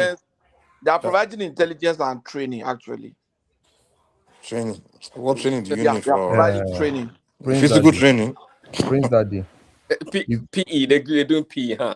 No. No, it might be training on how to. You are not a military person now. Or even if you are a military person, you are not in that field. If at this stage you always still need is someone to be teaching you how to fight, how to shoot, how to. No, then I think we are behind. To fight. No, I think the major thing these guys are doing is just going to be more of intelligence. If you've been watching that space for like 2 days now, prior to this time, Bello Toji, they know where he is. But our military have not really gone after him. But they've tried to do that. And I think probably in the next coming days, you see them moving more towards those guys. All the terrorists in Nigeria, when people said, they know exactly where they are, they know their name, they know everything. So my problem is, I don't think America has more intelligence than the Nigerian army. No. So we have the local intelligence, but they could actually help with technology to identify things. Well, that is not intelligence. I mean, yeah, they can incorporate technology into that in intelligence information gathering. Fine, Yeah, that's the whole thing, because America will not help us with local intelligence, but right? we don't need that. Is that what we truly need to combat these people? Is that No, what no, we The no. truly only the only intelligence America can offer is surveillance, and which is they don't have to be on ground because they already have the stuff So, in space. though is? America has their own ulterior motive, Exactly. So yeah, they are not there basically, for your. America your would definitely, they need to have presence within the Sahara, right?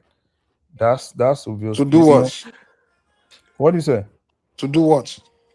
That's an American agenda now. So to do It's what? do So the to regime do change what and all those doesn't kind of even things. come. It's not new. It's not new. See, Like to do I don't know what? why we don't. See, It's not let me new. We tell know you what they something. are always there for. We don't Let me like a tell you government. They will something. change the government. Do you That's what think their I'm interest okay? is. Do you think America just wants to go to Nigeria because they love everybody in Nigeria? Everybody has an agenda for everything. That's what I'm saying. They want to be there in case they want to do regime change. They can No, change your regime. no, not We change are in of a regime. critical time right now where No. I hold no on no now, hold no. on. No, no. Nigeria.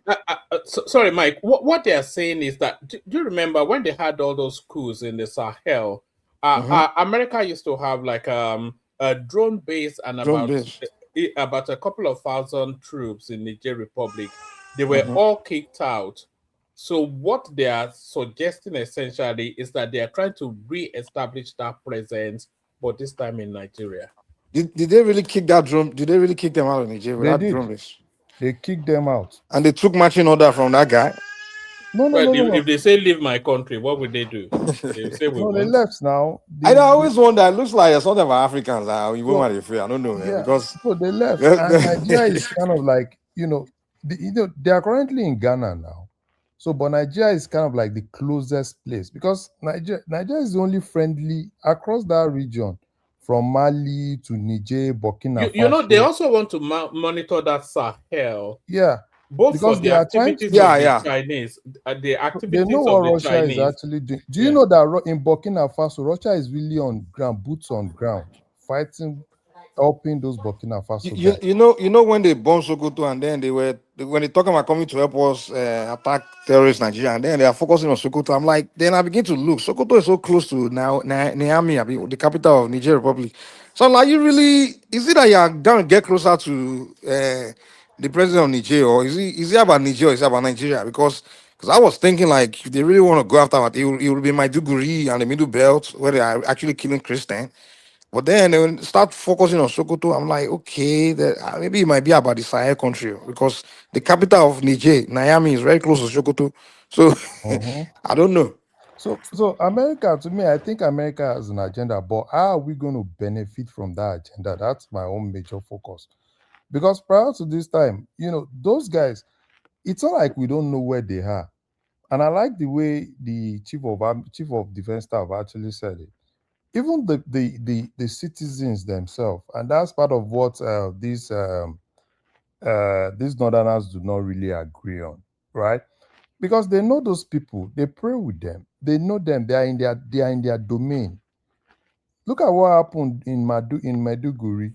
They said even some of those that were injured were harbored on the village. Chief Larry, don't you get sick and tired of hearing this narrative? We know who they are. We know I where. know, even me, I'm so I, tired of it, man. see, Nigerians just say the See, same find thing you know out over who why? and you over are, where again. No, you are. So see, what's the problem? I don't see, understand. the Yeah, they keep problem we saying have I've been hearing is, this. We know who they are for the past That 10 means years, they and I'm don't just like, know. okay, if you know because who it's they are, not what the really, heck? they No, know who they now, are. That They've no, means they not don't really. Mike know. is not like that. If you know, then you go after them. Now No, let me and you go after now, them. Haba. We know who Cause they are. We stop know who they telling are. us. It's not as straightforward as you are saying it, Mike. For 15 years. Mm-mm, it's not. That's why, as I said before here, they need an external body.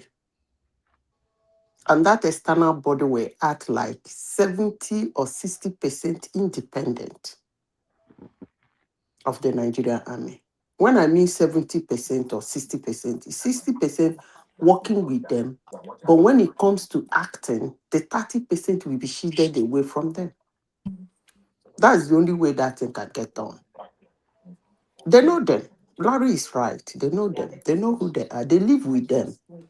So they After are living all, with them. They are next to them. They can't put a bullet in their head. What's stopping them from shooting them? hold on. After all, Buhari said it. He said, who This is Nigeria propaganda. living with Boko Haram is Boko Haram. You cannot say, go get them, when the people who you are sending to go get them will be the ones to tell them to run away. It doesn't work that way now. When I tell you that Nigerian military is Boko Haram, you think I'm joking. You are telling me to go get them. So The Boko Haram is president will killing say, Boko catch Haram. them. If you know them, catch them. Take them. What are you waiting for? Get them.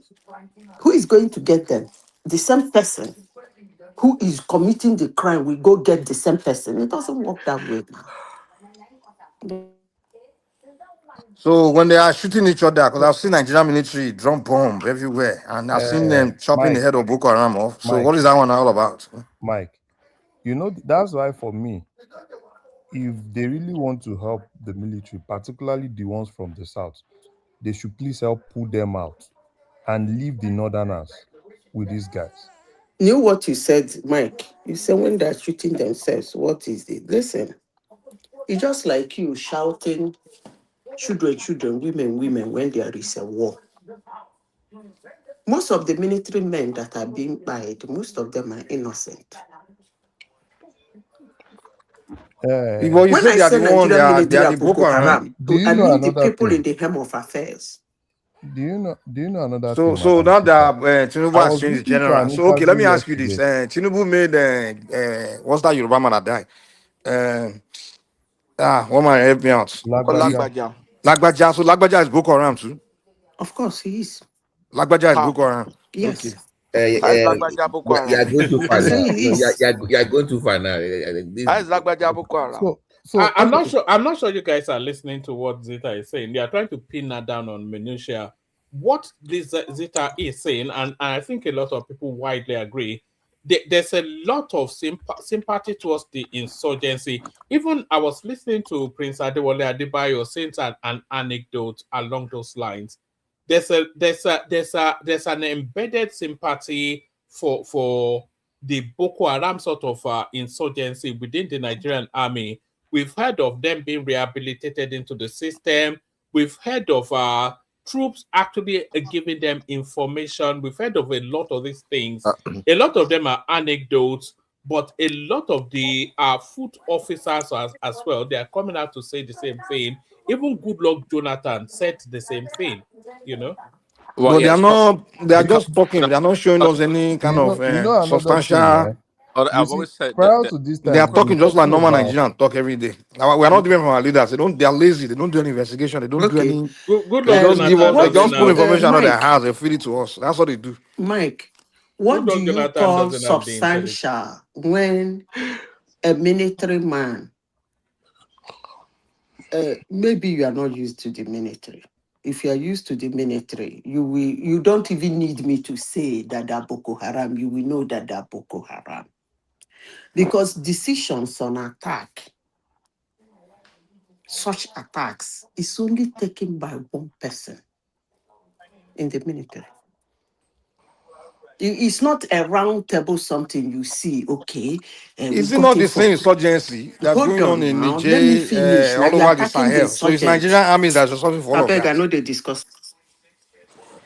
well, listen, I've said it before. See, Lagbaja, by the way, is not Boko Haram. I don't know how that works, but the insurgency or terrorism in Nigeria, it's a money making machine. I said it before. yeah. See, the army don't is not in power anymore. I don't know if they have the interest to come back in power, but nonetheless, they find a way. Like the corrupt politicians also, Emefiele is stealing freaking billions. Okay, you think the army officers they're stupid? They're not stupid. Okay, so the insurgency or the terrorism is not going anywhere. Yes, they shoot at each other, they pie each other fine, but because but it's being controlled by just a handful or a small circle of people in charge, okay, that call the shots. So yeah, when they can waste an ordinary officer left and right, they do that all the time. But the existence of this terrorist organization is well known and documented amongst the upper echelon in the military. Okay, and I don't think Lagbaja is an insider. Yes, what you guys call a pity or empathy for this terrorist is not so. It's not that really. It's Let me be honest with you. It's You see business. It is business. These guys are private army.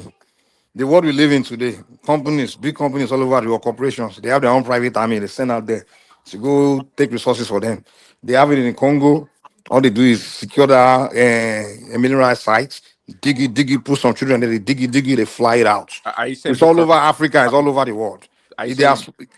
If you want to make big money, go and create your own private army. You know what Mike, are you frightens saying me Boko most? Haram is a private army too? It's a private army. We just call it the name of those people are not Boko Haram. The real Boko Haram. I don't disagree with you. Exactly. Mike, we just call them Boko Haram. It's a private army. There are many sections, factions. I don't disagree with you. I was watching an interview yesterday by one man. I think it was one of the Boko Haram victims during the days of Shekau. And the interviewer was asking him about the activities of Red Cross. And he said, Red Cross do come to the camp. As in, it's not like he was hiding it. He said, yes, they do come. So basically, even most of these foreign agencies, it's a lot of things that go on in that space. The only problem, right, for me, with the North, it's those guys are being hypnotized, by religion. They feel, you see this issue of, it's my brother, right? My brother in Islam and all those things. Because at the end of the day, that's where the genesis of the problem is. That's not true. Hassan was here the other day and I asked him a question. Hold on, wait. Hassan himself said the people, they are the one even fighting Boko Haram like Nigerian in my degree. No, see. So this idea that my brother, that thing is not true. Nobody is doing my brother when one guys massacring their women and their come on. Thing. That's what they tell you from outside. How do you know? That is what they tell you from outside. I know because I'm also a Muslim. I know what is happening there. So you think you are doing my brother then? See, let me tell you. It's saying because you are a Muslim too. So are you calling them your brother? So are you doing my brother with them? Besides that, I've lived in the North. I understand the game. So I if live in the anybody North is telling you, see, let me tell you Mike, something. let's hear him now.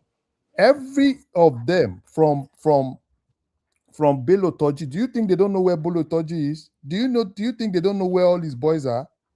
How do you know they know? They know. Okay, let me tell you. Let me give you an instance. In Castina, for instance, have you not seen pictures of where you see some of the elected people taking pictures with Bello Toji and his guys? Have you not seen that? Elected people. Places. Okay, let me give you an example. And Egbeto is not doing anything like that. Egbeto for what now? What are we saying? You are talking Inspector General of Police. Someone is committing crime. You're not arresting Inspector General of Police. So against Boko Haram. Is he not the one in charge of all the police in Nigeria? Is it we are talking about Boko Haram. It's not Nigeria. I don't even understand us, man. Like, I don't understand the country we live in. What are you talking about? But you are telling me that a wanted criminal, a politician is taking picture with him. Criminal. You said whoever is talking about is a wanted guy. Let me bust your bubble. How about the agreement that Katsina State signed with, if not until probably Showore and all of them busted the whole thing, releasing some of the criminals, some of those in prison, some of the Boko Haram in prison. Did you hear about that? Boko Haram, would they be federal prisoners?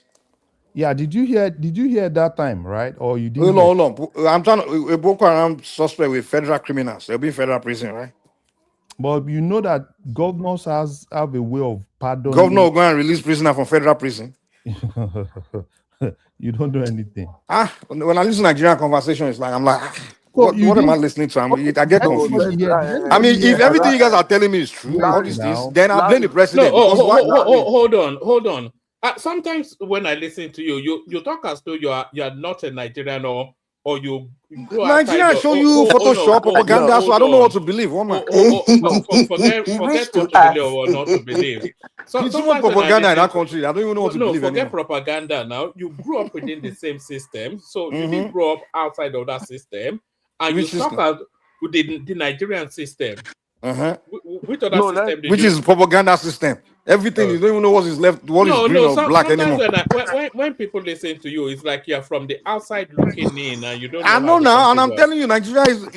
When Nigeria talk to you, like inside that statement, Warmer. there's guaranteed there is That's a why lie you in say it. what's Egbetoko So doing what about you Boko want to Haram? say is that they don't know Yeah, he's where they asking are. what Egbetogun is doing about Boko No, Haram. Can what you I'm No, explain? saying no. is He told me that okay, listen, you Nigeria, we have a said law. what you are. They said He they tell know me that. that a Hold on, politician hold sat on. down with took a picture with Can a wanted terrorist, and can I'm we have saying a if good general conversation? police cannot arrest that politician and commit the crime. Hold on.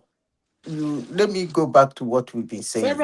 Several politicians have taken pictures with all those insurgents in the north Okay, now. so whatever the law enforcement is not doing his job, then he's the one we should be going after. Okay, It's hold on. What you are saying is that very simplistic. they don't know where they are. That's why they cannot get them. They're lazy. They don't know their job. Okay. On the contrary, again, you are saying if they know where they are, why don't they just go get them? That is your argument. There's no contradiction there. Hmm? Hmm. That's your The argument. only reason because they are It's lazy. so lemanish. Mike, you It's have to not. It's Anyway, not. Don't be woman, who's simplistic. when is it my turn to It's speak, the I simple beg? thing. you have That's to why I don't know why we complicate simple things. Mike, hold on. You have to distinguish between power and title. Two distinct things. Okay, explain how they relate to this. Because you say Egbetoko or whomever that's got inspector general police can go Oh, arrest people. It's not going to happen like that. He doesn't have that power. He what, has the what do you mean title. doesn't have that power? Okay, who enforces the law? Okay, Hold on, who enforces the law in the land? Whose job is let it to enforce the law in the land? one explain to me. The Pakistani army knew police knew that Osama bin Laden was there. Why did they go and arrest him? Why didn't the Americans send the American Bin police to Laden go is and not arrest him? terrorizing Pakistan. You understand? Bin Laden is not terrorizing Pakistan. Bin Laden was given what do you call it, asylum in Pakistan. The Pakistanis still protecting him. It's not like Bin Laden was not committing crime in the street of All right. Pakistan, and the Pakistani police are not arresting him. We are Okay. talking about people committing crime in Nigeria and they are wanted. And somebody is telling me a wanted man is sitting down with a politician taking picture. And then the rest of us are looking like,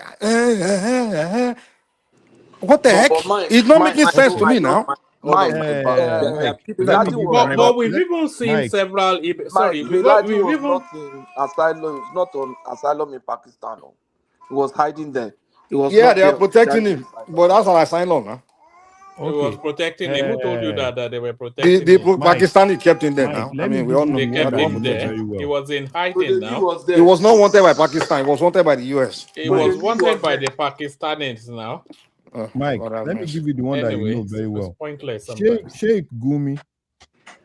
So all the meetings that Sheikh Gumi does with some of those bandits, do you think he just go there on his own? Do you Are live there with no him?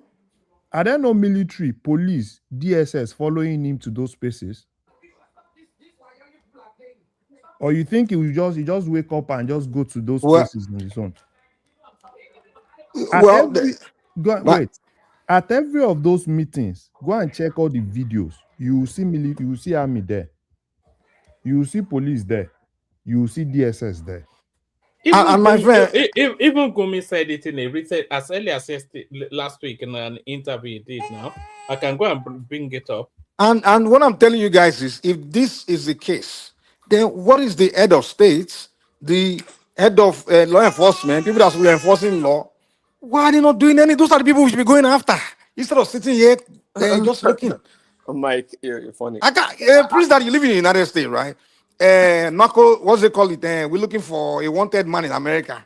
He's not hanging Mm. somewhere. A sheriff is now with him, and then we still declare wanted. Prince Daddy, won't the American people be asking that sheriff? Okay, what the hell is going on here? This is not, I didn't know. But Nigerian people were not even. It's like we say all these accusations. I'm like, okay, what the way are we supposed to be doing?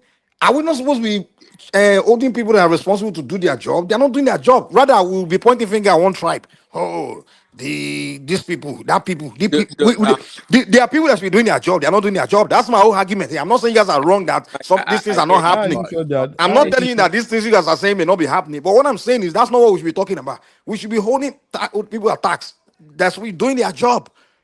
And if these are Yoruba people not doing their job, then these are the people I'll be going after. If you are the head of police, hold on, the head of army is a Yoruba man, the head of police is a Yoruba man, and some Gumi or some people are breaking the law and you're not doing anything. Well, it's not as straight line The as you. president is not straight, really.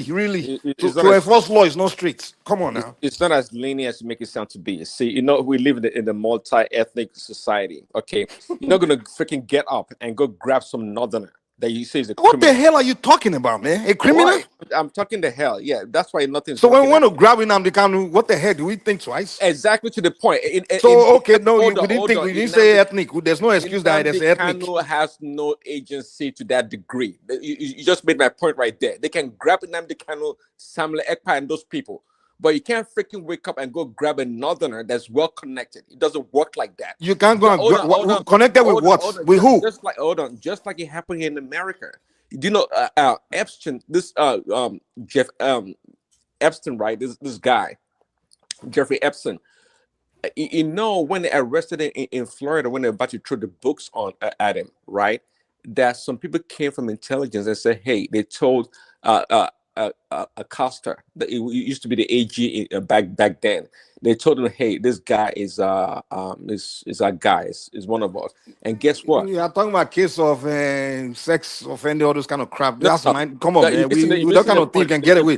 We are The talking about point I'm making terrorism. here is Erskine file is much more than When it became file, it became bigger.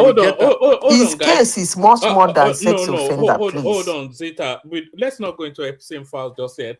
Let's keep Mike where he is. So you have we established now that the Nigerians can move resources to arrest Nnamdi Kanu.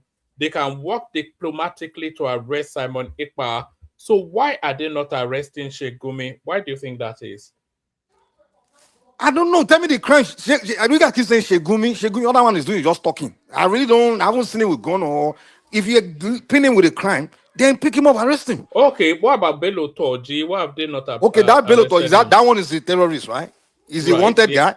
Yes. Why have they not arrested him? So go and arrest him. That's what I'm saying. That's what we should have a conversation about. No, I'm asking you to speculate as to why. Do they know where he is? Of course, everybody says they know where he is. Now. His address. Okay, so you and I. His address. He has an address. Okay, where is he right now? Well, you're asking me. Okay, he's wanted by the Nigerian state, right? What are we even talking about? And that's what the thing is this: a man is wanted, but is he wanted by the Nigerian state? It's a simple question. Is he declared wanted? Is the number one wanted terrorist now? Okay, it's number one wanted terrorist. Yes. Okay, so now they know where he is, according to you guys. So now, according to what they say, who says? Buratai said it in an interview last week. Buratai, the former. That they know where these people are. What is the ha? I'm telling you what as the Inspector General of Police come out or the Chief of Army staff, the people in charge, have they come to tell you that I know where he is? Have they come to tell us that? This is a redundant. You can't give me opinion on somebody as a factual opinion. It's an opinion. Do you know? Hold on. Do you know who Buratai? He doesn't even know who Buratai is. So you don't know who I know who Buratai is. When he was the head, he didn't say he knew where they are. He was after he left. Now he's playing politics. Oh, and they know what they had. When you were there, you know what they had. You didn't do anything. But you left now. Now you are criticizing the next general.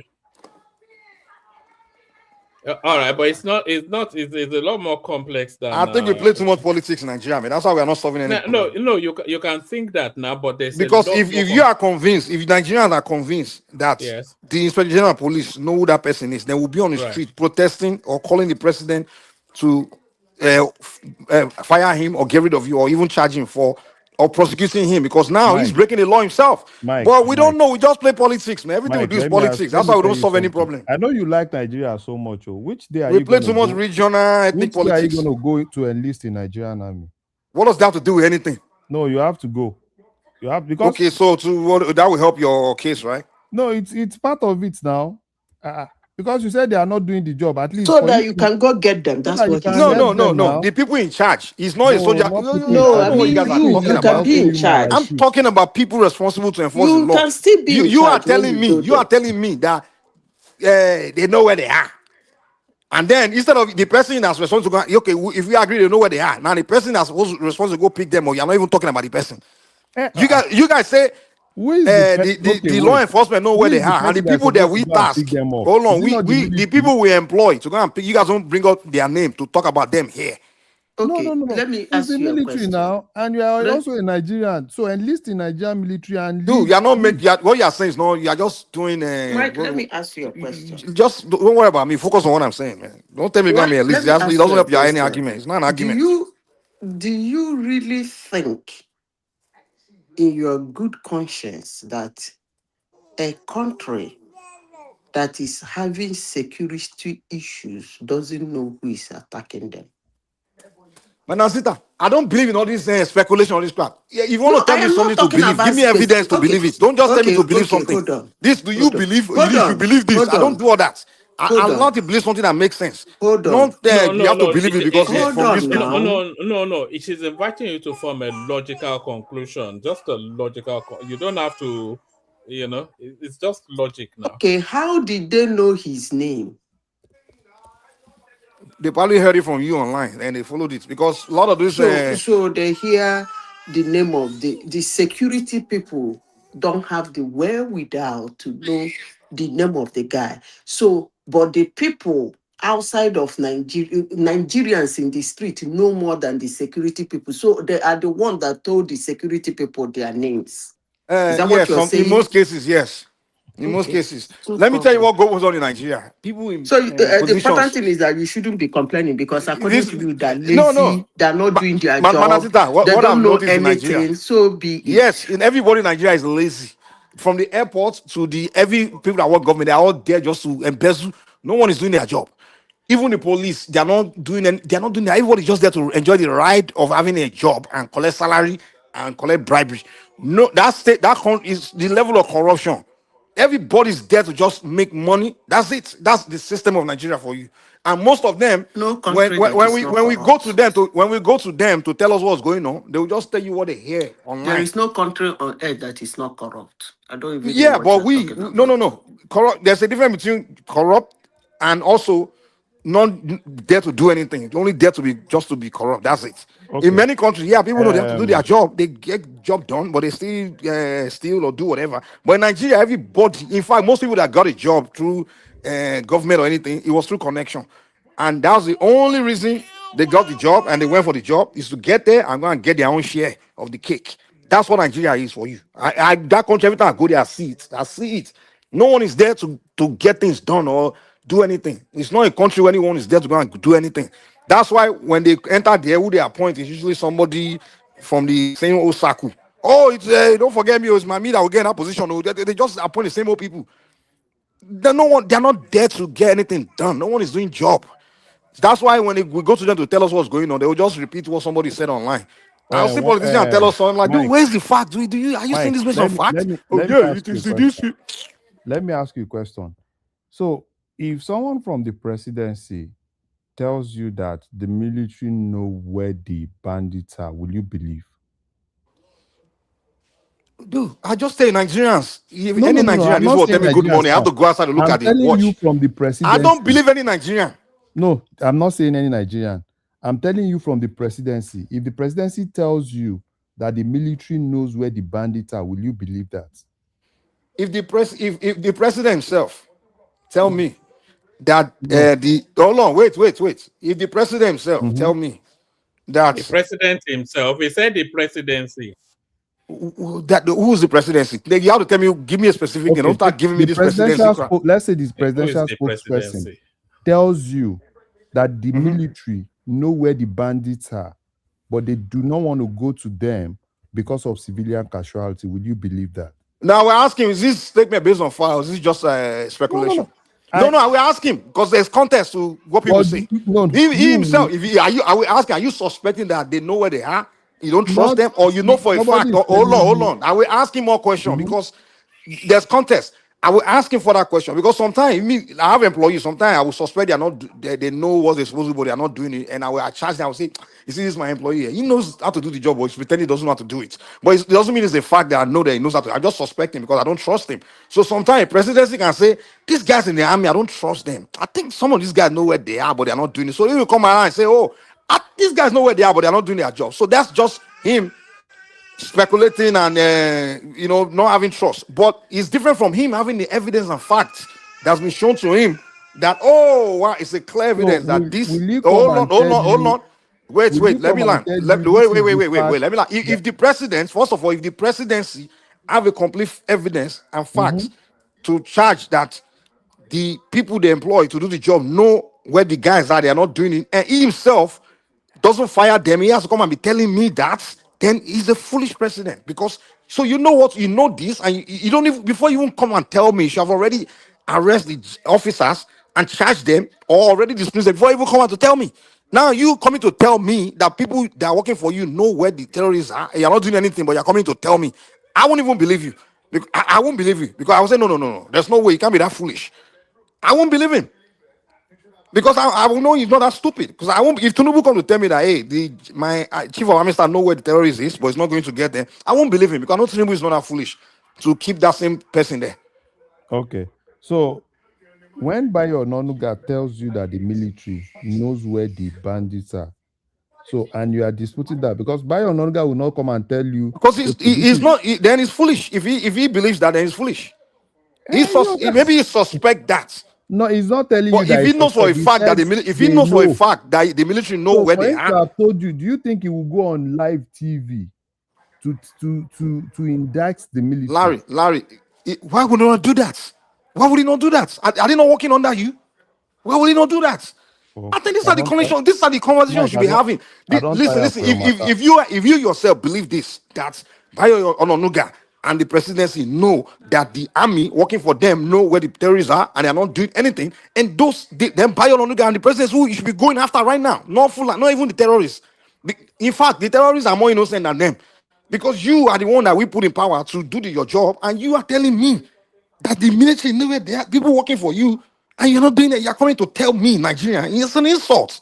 It's a come on, man. It's a very.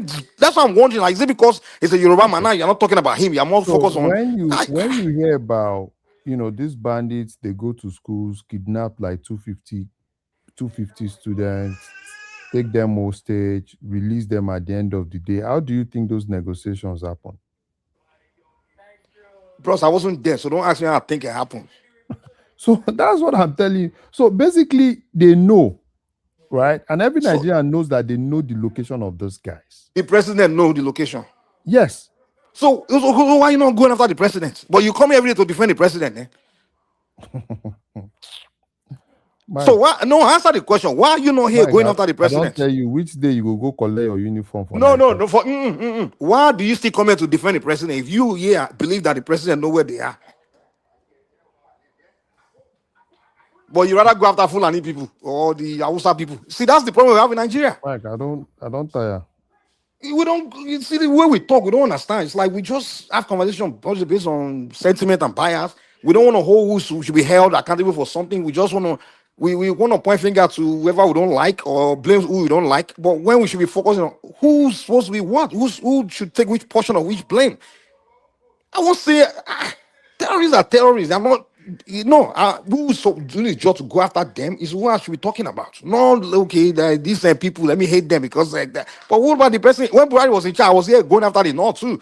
But the North is no longer in power. My people are in power. So why do you? And then you guys are making them look more foolish, telling me they know where they are.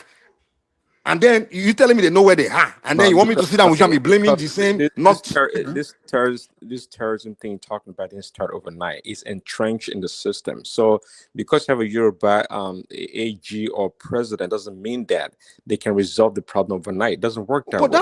But that's not the main thing. I'm not saying they can solve the problem, but I'm talking about a specific point that people are making here, that the president know where they are.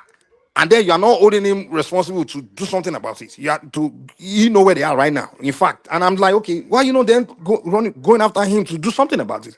Why you not telling me about somebody else? Talking to me about somebody else? Is this somebody else that I voted for to go and solve the problem? People will sit down here and be talking about Mike. When they said that they know where they are, do you think that people mean that they live at number? They know he lives at number 10 Ikorodu? That's what they are saying here, one man now. Is that mean? your understanding? Is that your understanding? So, is it that you know where they are? Or you don't know where they are. They know where his letters are being delivered. But one man, that's what you are saying here. Well, that's what you guys are saying here. One man. Okay. If you tell me you know where somebody is, you know they are. You know, it means you know. Is it that you know or you don't know? It means it lives at number 10 Ikorodu Road. Well, tell me what you mean by where they are then. He will go out of his house to go and do terrorism and come back. And they live in Pakistan. If you are telling me you know where they are but you can't reach them, that's a whole different conversation. All right. Let me play you a clip. Where is Beletoji? Why is the guy hiding away under your, out of your radar? Northwest is over 200,000 square kilometers. It's a massive area with a large forest area. Once they go under the forest, it's difficult to track them. And because, like I told you, they are not having distance written. They are within the communities. The people know them. So sometimes when they see them, before you get the information, it's like 2 hours. The man has moved. So when the information gets to you, before you move, he had left that area. But I can tell you, we have taken out his second in command. We have taken out most of his lieutenants. In fact, he was forced not to release most of the people that are under him. I am telling you that recently he's beginning to say that, look, he doesn't want anything. He's ready to surrender. We want to take everybody out. Anybody who has killed should go. People like him should not be allowed to. Who are these people funding them, General? That is the $1 million questions. Who are the people funding them?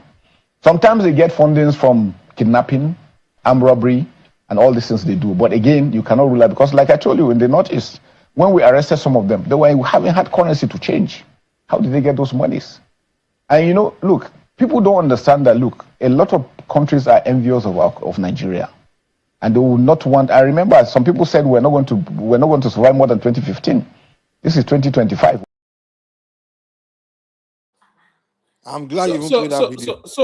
So when people say they know where they are, that's essentially what is. Everybody knows that Beletoji is in Sokoto. You said the army know where they are, but listen to this man now. It didn't sound like he know where they are. No, it knows exactly where they are now. Or they say the army is the Boko Haram. This man didn't sound like he's a member of the terrorists, though. But that's what people come here to say. I'm not sure. I don't think we are having this conversation at the same frequency. But yeah, I'm not having on the frequency of just political. I don't play politics when it's time for problem solving. I put politics aside. I focus on let's get somewhere with conversation, not just being biased and being sentimental. I don't like doing that. That's what we do, man. No, forget. How has that come into this conversation? One man is it doesn't even. Yeah, go on. BT. Since that's what it's just everybody's now Boko Haram now, since we don't want to even narrate BT. No, people have said the Nigerian army is Boko Haram, and that it doesn't sound like a demand that just spoke in general. He's saying they are going after them looking, but the people are keep moving, they get information. He's saying that he's accusing foreign countries of sponsoring them. So in that conversation, what is that? There are elements in the military that kind of have sympathy to Boko Haram, but you can't label the whole system. No, that's what that statement means. Like, it doesn't mean the entire. When they say the Nigerian army is Boko Haram, sometimes you have to understand the nuance of what's being said. It's like people are listening to conversation on a literal surface level. When the other woman, we have to be careful the way we talk. Do you know how many foreigners are listening to us? Non-Nigerians are listening to us. Yes. Do you know how many non-Nigerians are listening to us? No, it depends. Look, if people are listening at a particular frequency, no matter how we speak, that's how they will understand it. I think intelligent people understand on conversations in nuance. Well, how many people not on the surface? So this is only for intelligent people. Do you know 80% of human beings are not intelligent? So do you know like 80% of your audience?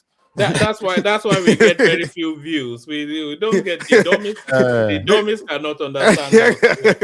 So if you try to have conversation expecting that only a genius, it's only for a genius to understand, you're creating danger. Because that's how the population become confused and become the army is infiltrated. Hateful. When people that's how we promote hate. Because we say things and then the less intelligent people will take it the wrong way and they begin to hate other people. So we have to be careful how we just talk. In fact, many non-Nigerians, because I've been on non-Nigerian platform. Oh, I know me now always go on non-Nigerian platform. And most of the things those guys will say, those Kenyans and all those non-Nigerians, You get it I from will be them. like, God, then they will say some ridiculous things. And they will be trying to tell me, is it true? Is it true? Because that's all like they heard from Nigerians. I'm like, no, no, that's not what the Nigerians are trying to say. But you just took it out of context. I'll be trying to like now break it down to them. They don't, because they listen to you guys and they think what you guys are saying is just literal. They don't know that you guys are that's the way we talk in Nigeria. We just trying to we play poly kind of like trying to make some side of the country look bad. That's why we say it like that. And we're playing, this jab at other ethnic group, but they don't No, get that. I They don't just even think, but you don't get it as well, though. I You know I don't get get it. I it. don't No, you don't really, but we have to what don't I admit get? it. What don't I get? No, you think people are throwing ethnic jabs and whatnot. Uh-uh. You have to listen. When Zita is saying the Nigerian army is Boko Haram, that's not to say every soldier in a jackboot is Boko Haram. That is not even to say that the majority of the Nigerian army is Boko Haram or the Nigerian security structure is Boko Haram. What she is saying, and I think this is the widely understood perception, what she is saying is that the level of infiltration of insurgency sympathy within the Nigerian army is as such that the army might as well be Boko Haram. That is really what that means. It's the nuance, isn't it? It's not just a literal. It's not literal. Nobody listens to. Nobody conversates on a literal level. People conversate on a nuanced level. One man, Larry, you were gonna say something. Yeah, BT, I actually joined because of you. It seems you've not been following Ogun. You've not been.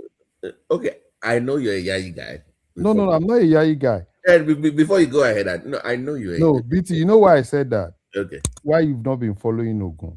Yeah. If you've been following Ogun, you will have followed what happened like 2, 3, 4 days ago in Ogun. Okay, what happened? What update me?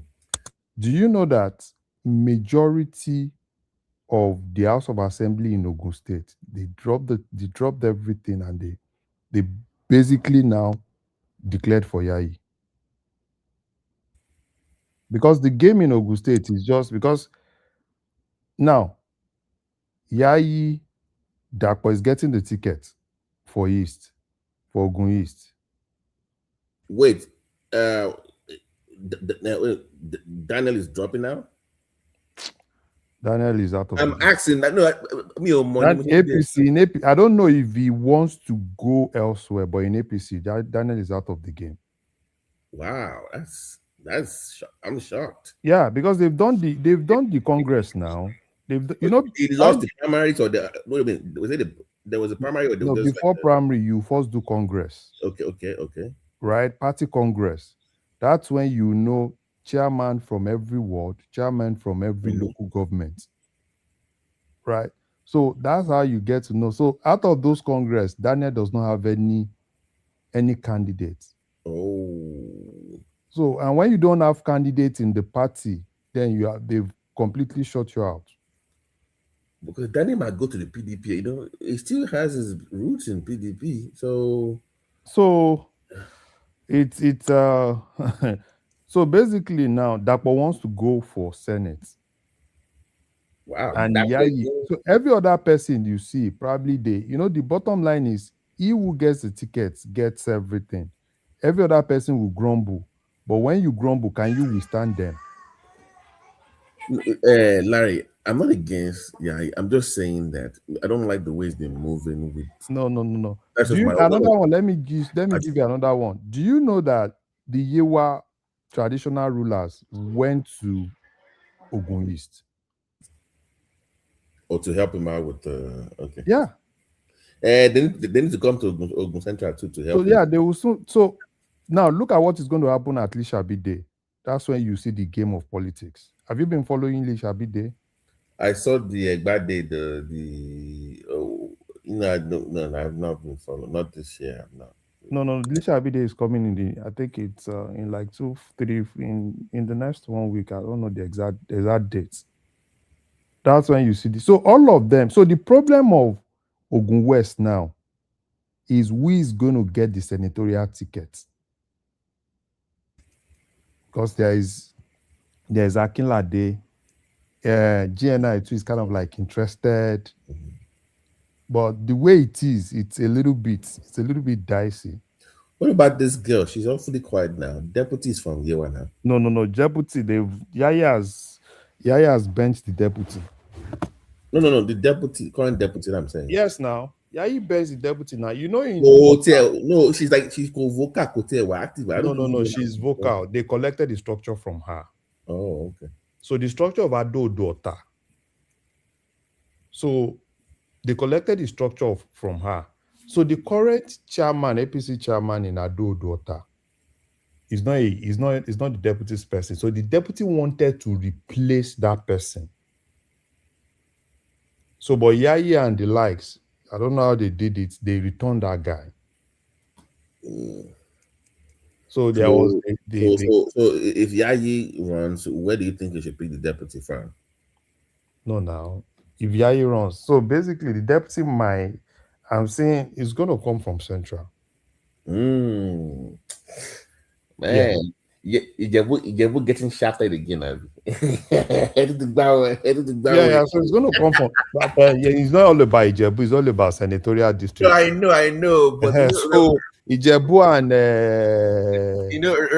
Remo, whatever it is, we see them as one, not two. Okay, but they see you as one too now. No, that's them now. So see the hypocrisy here. That's them now.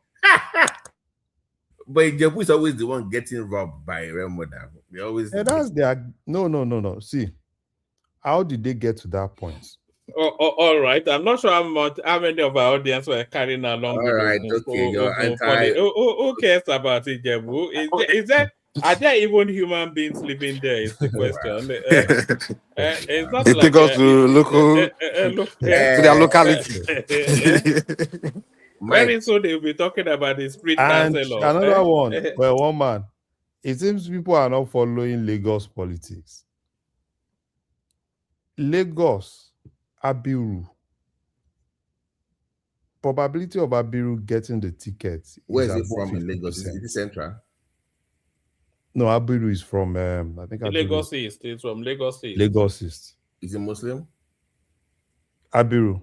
Tokumbo Abiru. Okay. So okay. So probability of him getting it is above 50. So I've seen people talk about Ambode. How will Ambode get it? But it's not a worry now.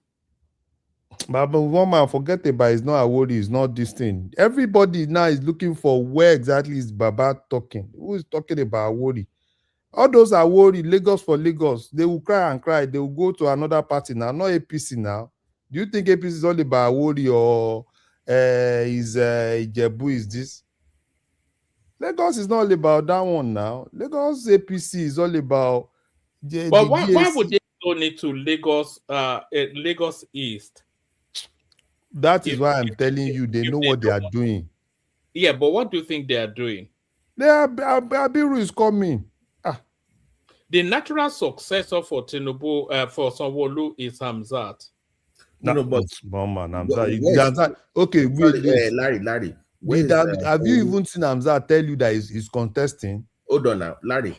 What zone is the deputy governor now? Of course, he wants to contest. What zone is Sanwo-Olu from? Is it Lagos West, right? No, I think Sanwo-Olu is from East now. It's East. Where is Sanwo-Olu from? Sanwo-Olu is from this Ekpe side. Which one is Ekpe? This Ekpe side now. Ekpe is East now. So how can you go to the East again? I don't know. Me, I shall know that Abiru is coming. No. That's will make sense. No, Mama, see, BT, you know Lagos APC. Now, Lagos APC is different from Lagos, so don't put it together. Lagos APC currently, everything in Lagos APC is waiting for that man to tell them. Everybody now, even the leaders, all these GAC, all of them, nobody wants to identify with anybody. Because everybody is just still waiting for that direction. I thought Muri's name popped up a while back. No, Muri. I don't really see Muri. I don't really see Muri getting it. Sanwo-Olu is from Lagos West. Oh well, okay. So okay. So East, okay. It makes sense. That makes No, sense. I don't see Mori getting it. I see more of Abiru. I think Benson too is trying to, but no, Benson is no, I see more of Abiru because Abiru is also Tinubu's boy. So I see more of Abiru, and Abiru is also smart chartered accountant. Is it conservative or is it just to liberal from? Is it one of those liberal? You won't know now. You won't know now. The man for everybody in. I don't want that kind of. But if you don't do it, you can't do ATS in Lagos now. Babati, we don't need a liberal governor, Abi. Yeah, We phone call private. That nonsense. Lagos seems to be pushing for an ethnic jingoist as a governor now. In fact, put that guy that is the one speaker in FCB. No, yet local, you know. Oh man, that's the kind of governor you need in Lagos right now. The governor in that city. Obasa? Yes. I think Obasa is going for Senate. Yeah, no, that's what they said. They said they are moving him to the Senate. Obasa is going for Senate. See this thing they did yesterday now. I think it was Obasa that funded it. This one they called Waswa in the what film I see LG Nisi, Obasa Nisi.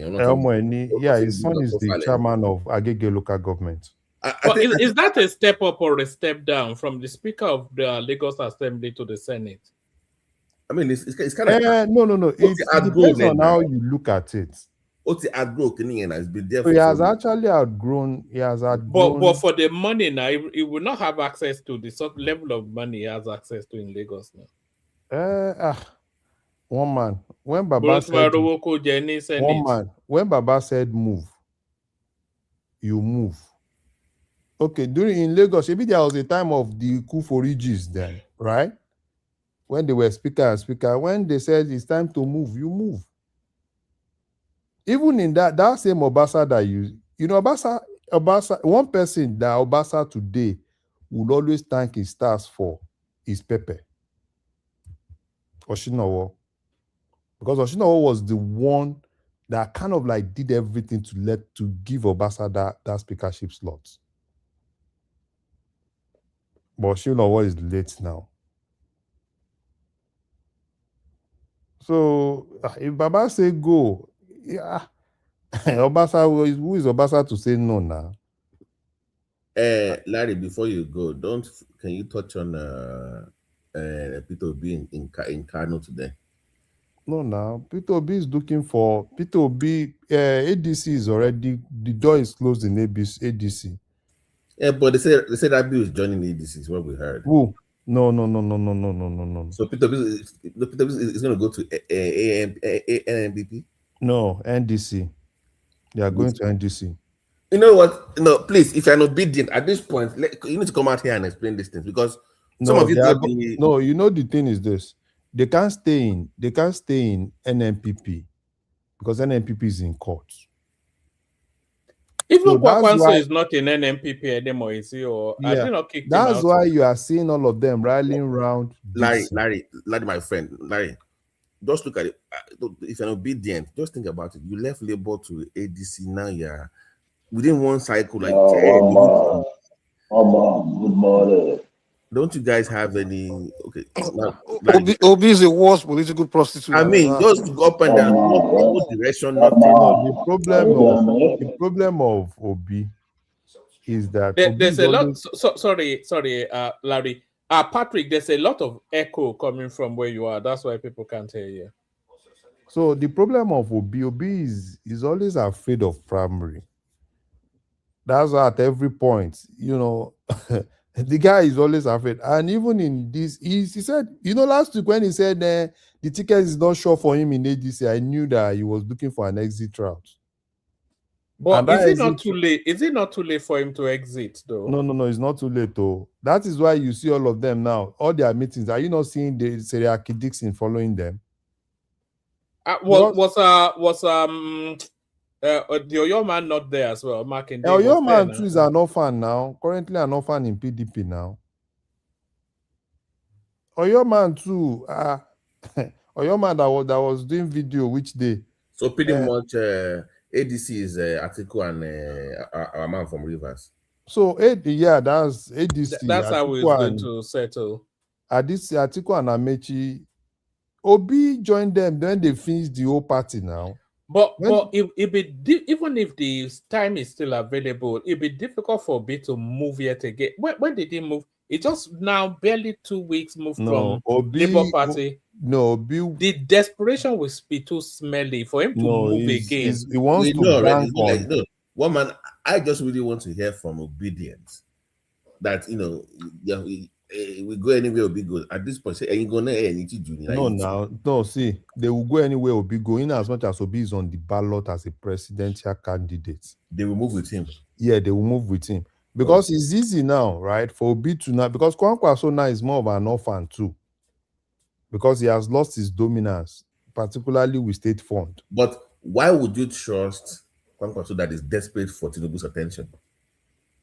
Remember, he had a levy. When politicians do not have ways to go, I'm saying I would not trust a Rabiu in any political party, knowing fully well how close he is to Tinubu. But there's no political party even available for him anymore. The APC is completely short for him now because he overplayed his hand.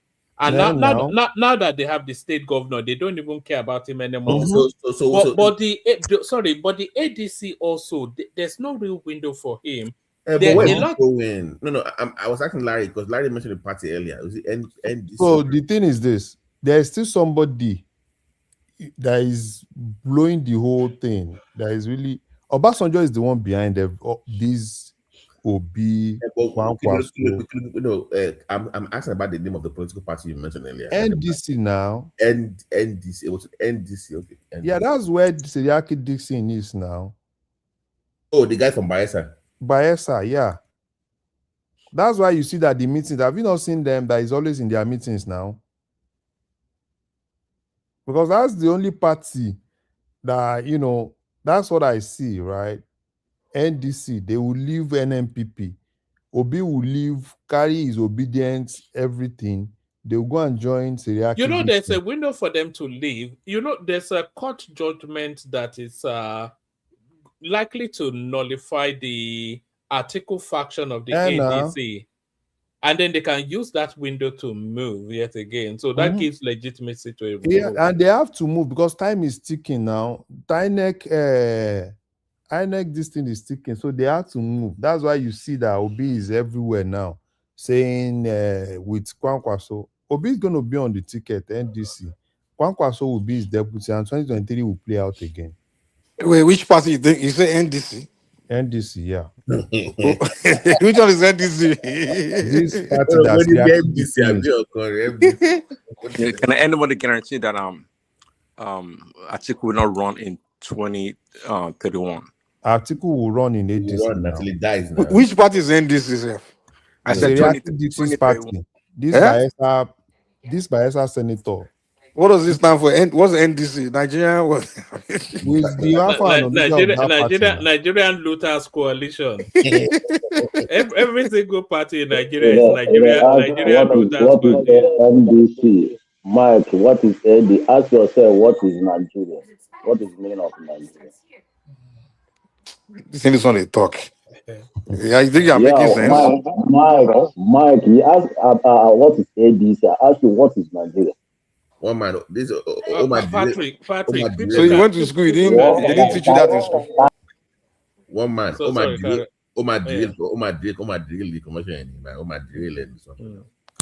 So for me, I think Obi, he played himself out. But why did he even join ADC in the first place? Because he joined ADC because he was desperate, and at that point he felt all doors were locked. There was nowhere to go to again. He joined ADC because he thought he would be taken as a VP. Okay, just like you said earlier, he doesn't want to play. He doesn't do. He can't. He does not have the stamina, the skill to do primaries. So he just want to be on the party to be chosen. He knows he's not going to be the head of the party. The reason why I'm asking is because if he joins NDC or whatever, he's going to have to spend money. No, it's not the spending money. Obi actually has a realistic ambition to have some power. You know, the only thing that can give him power is the ADC. You know, that's just it But you now. cannot. No, but I cannot do the heavy lifting for you. Then you exploit that. Well, we don't want to spend shishi now. He wants to go to ADC. He doesn't want to spend shishi. No, see, one man. Obi will still do fundraising now. You mean the GoFundMe? GoFundMe will start. Wait and see. GoFundMe is not going to. We're talking about GoFundMe money. No, they work for that job. No, we're talking about real money. You're looking for 3 point president? something. You're looking for 3 point something million dollars. Larry's point though. The GoFundMe is for him. You think it's all about GoFundMe? Oh, you mean for him and Aisha? Yes, wait, you will still see them. Wait, you see them. Like they played the Mugo the last time. They will do more. So the same Yusuf that was dumping up and down the ADC will not go to NDC again to go and to do the same thing again. Forget that thing. They will tell you Obi or nothing. Obi or nothing. That's the slogan. Obi or nothing. Obi or nothing. Obi or nothing. They will say, oh yeah, Baba, forget that thing. But well, man, didn't you read on your show that Obi officially became now an ADC member? He is a registered member now. Yes. So what does that connote? What does that mean? Yeah, they have to be registered with at least 21 days to the election. So that being said, it's fully locked into the ADC. No, not to the elections, so to the party primaries. And I think the party primaries, March, it starts next month, doesn't it? So which one is the NDC you guys are talking about? What is that again? No, they are speculating that Obi might have to jump again, and the window for him to jump is getting closer. I think he only has about no more than 7 days to make a decision. So by the first week of April, he has to move, right? Yeah, by the first week, no, maybe even by the first 2 days of April.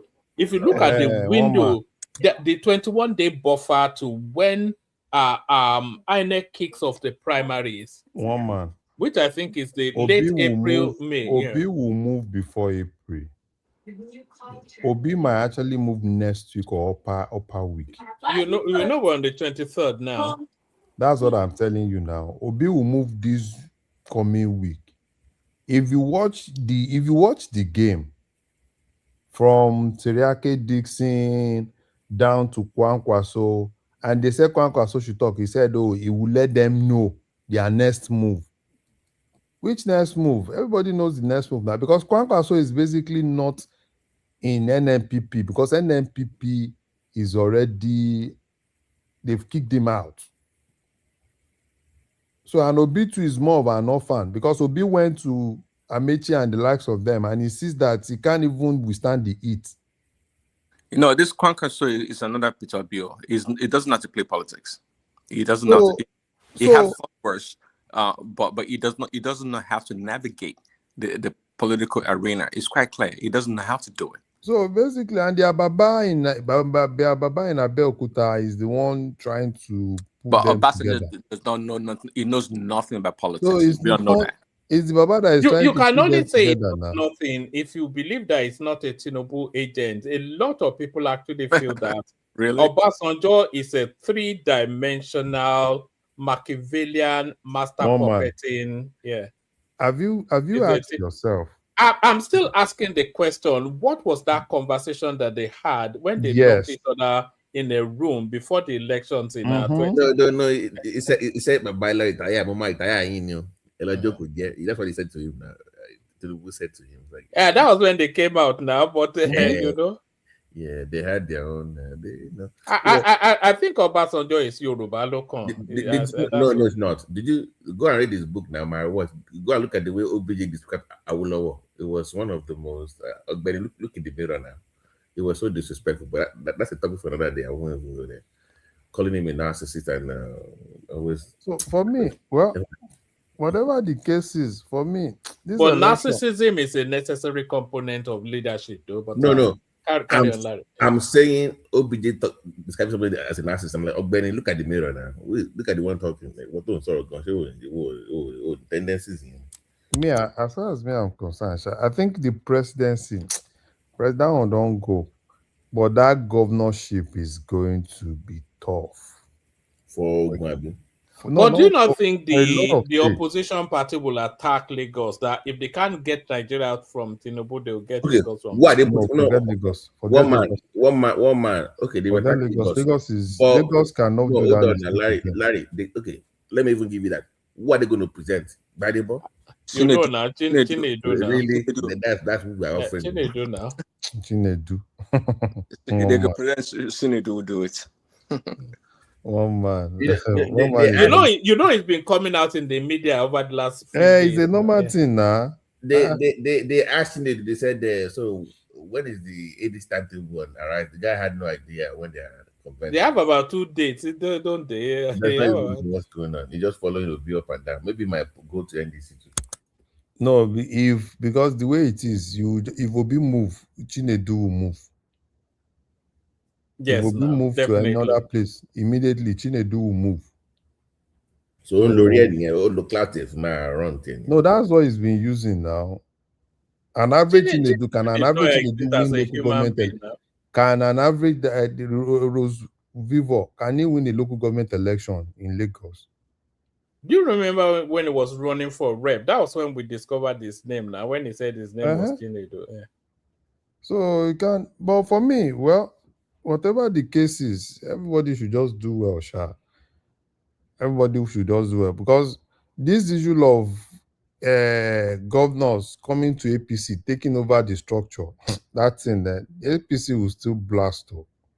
Yes, after the elections, APC will be an ugliness. I think it will be maybe around the 30 would be, because when Tinubu is ready to hand over to somebody, that's when you see the implosion. No, I think they'll start fighting immediately after the elections, because people have to have positions to build towards that 2031. So, like for instance, Bala Mohammed now, if he goes now, he's saying he's not going anymore. But if he goes, then it'll be so heavy. Kwakwanso, Shetima and Ribadu, the fight will be open and ugly as soon as that election is over, because they know what they are both gunning for. This Yari man too, that's Zamfara man too. Larry, would you be surprised, like when because I heard that they're gonna release El-Rufai soon? Will you be surprised if he dumps ADC and returns back to APC? No, El-Rufai will not dump it. He will not go back to APC. Why not? Why not? One man, I can bet it. El-Rufai will not go back to APC. Yeah, I think he may, No, he won't. No. That means you don't know El-Rufai. What my bill condition? Bill condition. No, yes, that means you don't know El-Rufai. El-Rufai is still in prison. Larry. He's still in prison. You know the Sultan went to pressure Tinubu to let him go just a couple of days ago. See, the thing is this, what they are dealing with, the way they are dealing with El-Rufai is not even a Tinubu thing. El-Rufai will just be, even if he comes out, he won't get himself till the election. No? He will move from court to court. That's what they will just do. They just want to shut him up, yes. He will just from one court to another court, he will be as you see how quiet Abubakar Malami is now, As he leave this, he will get to this. That's what is but one man, I cannot get over the fact that the first person to visit Malami after his release was Peter Obi. That I will not get over, and no. See that one. You don't understand Peter Obi's game. Peter Obi is more of an orphan. It's not working now. That's my point. It's not working. But he's looking for network everywhere now. Now, it's okay. The point. What's the point of doing that? Somebody that why are you talking like this now? Even the popularity is not there. They were trying to use that popularity in ADC. So immediately Obi, even before Obi became full ADC member, they've gone to ADC, lambasted, this thing. And the whole thing that now spoiled everything was the FCT election. That FCT election spoiled everything. Because the FCT election, it was just Obi and Obedience that took charge of that ADC. They put their candidates there, And at the end of the day, they can't even do anything in simple AMAC. So, Obi should just go and continue his business, I beg. He should leave politics for politicians. Let me show you where Obi's panic is coming from. Let me show. I hope this is the right one. Let me show you where. This is where Obi's panic is coming. You know that the ADC have indicated that they're going to be doing direct primaries. So that is to say, delegates from all the states will will be the ones to make the decisions. So these are the delegates now. It says, take a quick look at the ADC registration figures and the picture becomes clearer. Articles Adamawa leads with 209,000 registration. Rotimi Amechi with 91,600 registration. Meanwhile, in the Obi camp, they have 65,000 registrations. So if they are doing direct primaries, is that about 300% more article, and Rotimi Amechi carrying weight as well. So, woman, are you surprised by this number? Are you surprised? And all the other numbers, if you add them all together, they don't even come up to articles numbers. No, woman, I'm asking about Obi's numbers. So this is the ADC primary right here, done and dusted. 209,000 for article, 91,000 for Rotimi Amechi, 65,000 for Peter Obi. So Rotimi Amechi comes second, and he also has money. I can hear you. I just want people to let that sink in, so they know where this is the figures that is leading to Obi's panic. No, I'm surprised that just 65,000 with all this online. So I mean, 65,000 itself is too much for Obi in Adamawa. No, I'm like, but that's just one state. That's Anambra State now. That's what I'm saying. The 65,000 is even too much. In Anambra. Why are you talking like this? Why is it that Obi cannot even win anything in Anambra? Oh, this is where this is Adamawa. Okay, of course, now he's gonna win on his own state. But 65,000. Those people are more popular on the internet. I beg, they are not on ground. And who do you think the delegates from Kaduna will vote for? Well, those people are not on ground. And that's 170,000. The ones in Kano, 122,000. Atiku will take that that ADC ticket without even getting out of bed. Yeah, that's a fact. These are the numbers. These are the numbers. Yeah, that's what Obi is saying. Oh man, you are wicked. No. Zita, I will send you these numbers. They are they are doing direct primaries, which is to say all the registered members get to vote. There's close to 1 million votes already for article here. 209,000 Adamawa, 170,000 Kaduna, 122,000 Kano, 115,000 Gombe.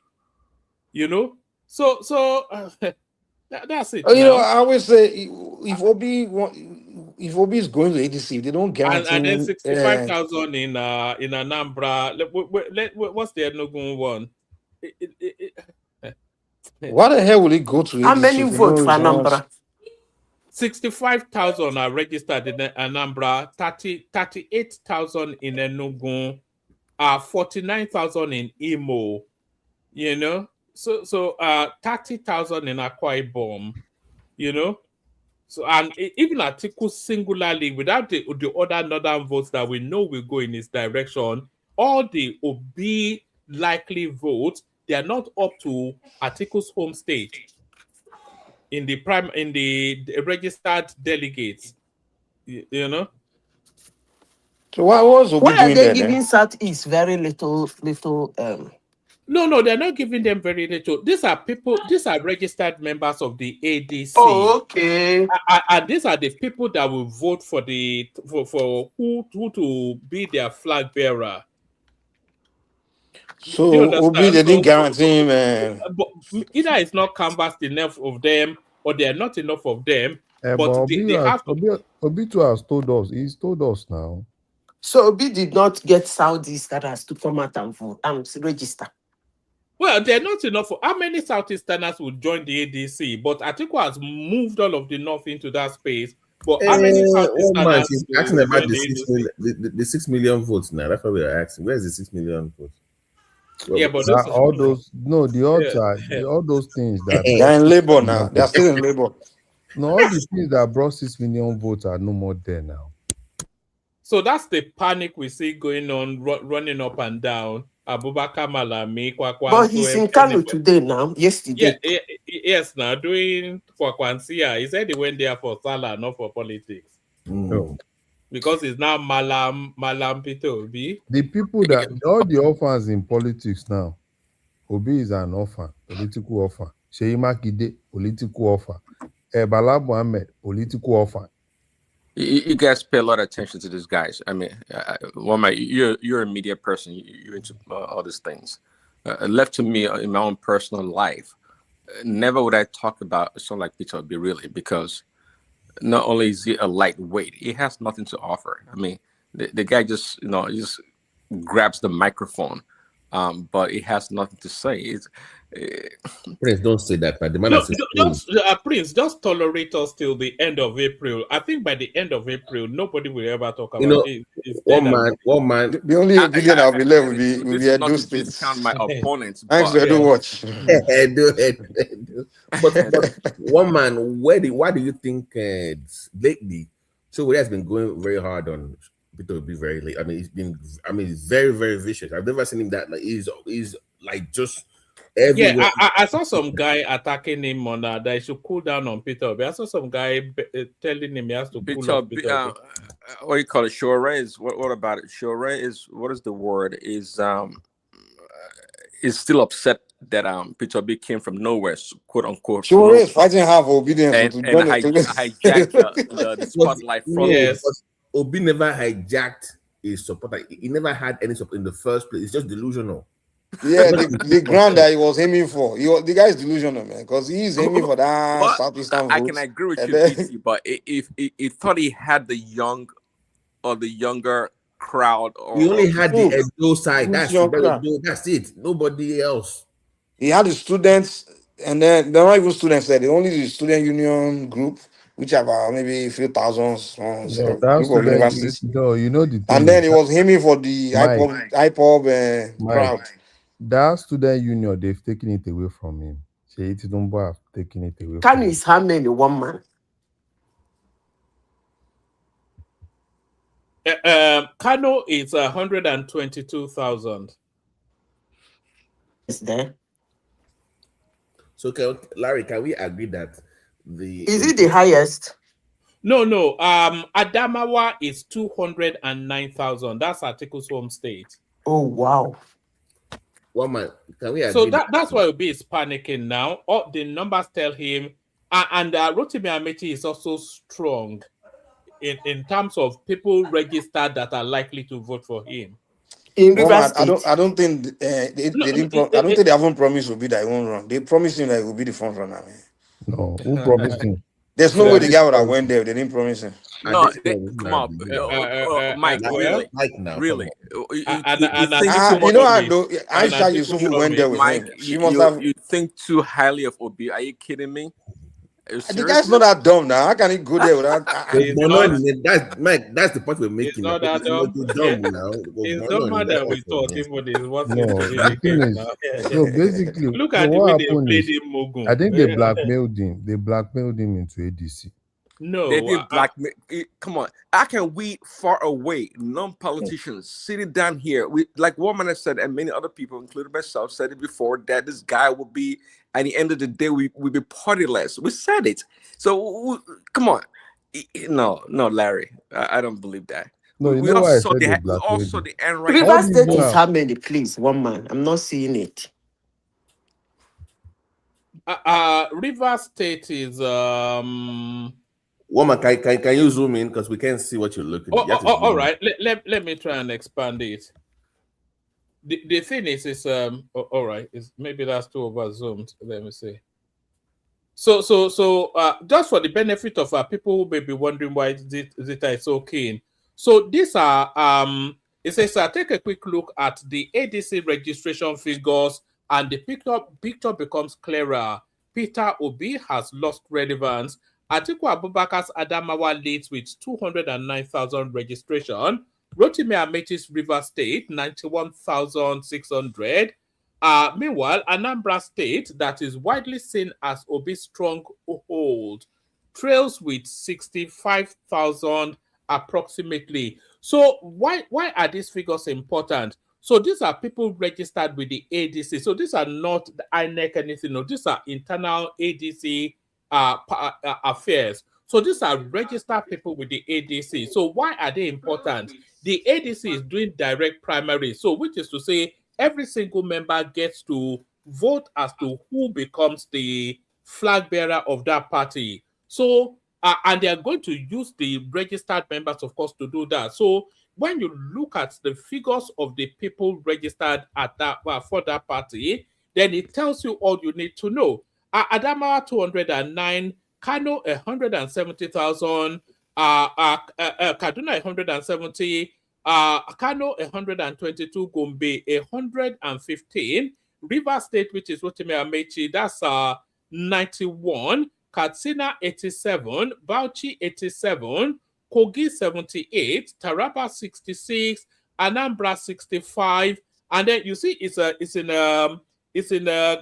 counting down order. So the further down we go, the lower the numbers are. So if you look at the top end of the registered voters, remove River State, and all the way from the top 9, even the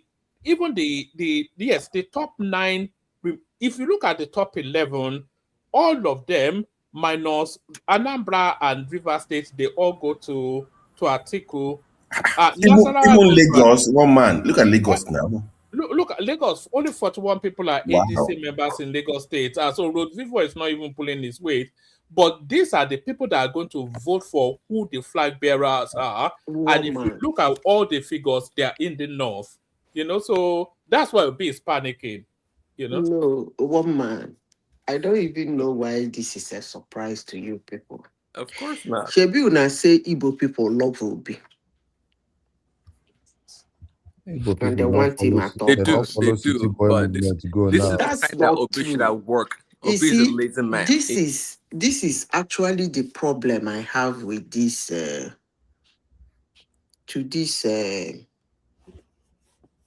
political analyst.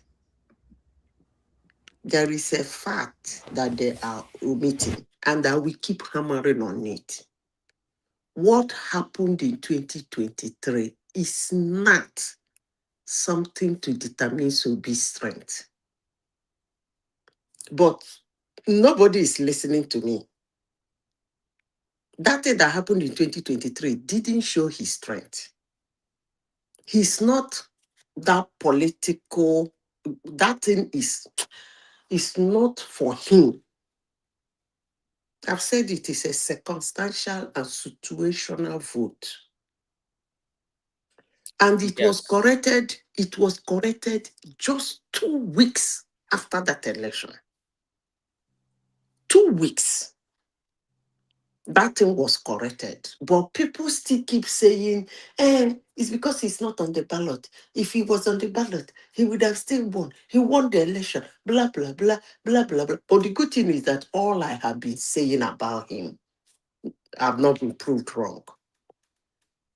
I actually want him to contest with Tinubu. Ugo Dasham, come on now. Honestly, sincerely speaking, if left for me, if I have a voice in the election, I would have said, let ADC give that ticket to Obi. It's not going to happen. Let it be between Obi and Tinubu. Let them go into the poll. No, it's not going to happen, madam. To get to that stage requires a lot, okay? You just don't get a ticket and go contest to get to the book. I mean, no, it doesn't work like that. See, the real work that Obi had to do or has to do, he didn't do it. Just like you said, you're absolutely right. The last election, it came as a result of the southeastern voters from PDP that became orphans and this Muslim ticket and all these other things that Buhari did with the economy that favor Peter Obi. And we all know, we've said it before, Peter Obi is not a builder. He doesn't know how to do anything politically. The guy does not know. And he showed himself out. Look at him since almost 3 years since the last election. He goes from one party to another. The Labour Party was handed to him on a silver platter. What did he do with it? He destroyed it. He ran away like a little girl. So who's Peter Obi? You should go and contest with Tinubu, with Dasham. Come on. Prince. Sorry, Betty. Do you know where Peter Obi becomes interesting? Because Peter Obi is not interesting anymore now. In fact, it caused a very forlorn and a very pathetic figure right now. But at the time Peter Obi will become interesting again is round about May. So once they've made the decisions on who the flag bearers are, how does Peter Obi now play his politics? This is really where it will become interesting again. Is he going to? He contests with Kwakwanzo now. As what? No. On which ticket? He won't have a party now. Right, as well. So because he'll be locked into the ADC. I think there is a way out of that thing. Because will he campaign for Atiku or will he just bail on that system? And if you campaign for Atiku, what happens to the South holding power for 2 terms? And what narrative will he use to speak to Atiku? And if he abandons ADC because he doesn't get the ticket, then it shows he lacks loyalty and it shows it's only self-interest led. So he'll be locked in some sort of a bind after that thing. Yeah. You attach so much importance people to that deceiving guy. People now. Come on, Peter Obi is not going to do. He's going to. You attach so much importance to that man. I don't know why. Exactly. As long as I'm concerned, he's a political non-grantor. No, it's not though. Peter Obi's voice carries weight in Nigerian politics. You see, one man. Before you see yourself as a big political wig, you be a political, even if you lose election or you win election, you be a political kingmaker. When I mean kingmaker, I'm not saying you're going to be 100% kingmaker. At least you have a pass mark in kingmaking. Like anytime you go out to endorse somebody, at least from time to time, at least 60, 70% or 80% of your endorsements go through. That's why you become a political important. That way, your co-politicians will be scared of you. Even people who is in the office will be scared to attack you. Because you know why? That time it is done that you have followers. It'll be, as long as I'm concerned, it's a political non-grantor. He tried to run in his own way, not to make Labour Party okay, but he tried for 3 years now. He's been running, campaigning for people to show that followership, but it's not working. He didn't have it. Do you know what it means for somebody to be politically important? Do you know what it means? You go to a campaign, pick somebody, hold the person's hand and say, vote for this person. You didn't just say that. You campaigned and campaigned and campaigned for that person. And at the end of the day, the person comes third. And you tell me that person is politically important. Come on now. What kind of balabalaboo politics are we doing? Zeta, whether we like it or not, Peter Obi is going to be one of the deciding factors in 2027. He may not carry those 6 million votes, but he carries votes in the millions. That's just what it is. No, I won't say that. You don't think Peter Obi carries votes in the millions? I will never. Look, one man hate me like. Sorry, hold on, Zeta. Who has more political? Zeta, can you give us a number since you can't get millions? Can you give us a raw figure of what you think if Obi's on the ballot? How many votes would he get if he's 100 million? With Tinubu, if he contests with Tinubu, he will get a lot of votes now. Is it not a no? If he contests with Tinubu, 2 of them will be the only contending candidate. Of course, he will get a lot of votes. No, I'm saying with Atiku also running, let's say Peter Obi goes to NDC or whatever. Give me a number. What do you think? He said what? Let's say it was still in Labour Party, and then Atiku is NDC, and then Tinubu. How many votes will he get? No, he will not get up. He will not get up to. He will never get up to 3 million. Oh, okay. So that 3 million is still weight. So if he's able to, if we are saying, even if we are saying Peter Obi carries more, he has more political cachet than Kwakwanso. Yes. I wouldn't. In terms of, I wouldn't say that. People who are hardened to his followership. I don't think he has more political cachet than Kwakwanso. He doesn't. He has more political cachet. No, I don't. Numbers, okay, let me tell you why. Right. In politics, let me tell you why. Before Kwakwanso fall out with his party, with his governor, Kwakwanso has followership. Even if he's in the 1 million, it's still okay. If Kwakwanso is on the ballot today, that 1 million will stick to him. He has a state that sticks to him. But let's forget about what him and his governor is doing. That's by the way. He has a state that sticks to him. Peter Obi doesn't have a state that sticks to him. Yeah, Peter Obi has a movement that sticks to him. No, he doesn't have a movement that sticks to him. The movement bear his name. If you have a movement that sticks to you, look at the details you just brought out. Peter Obi has a do state, don't forget.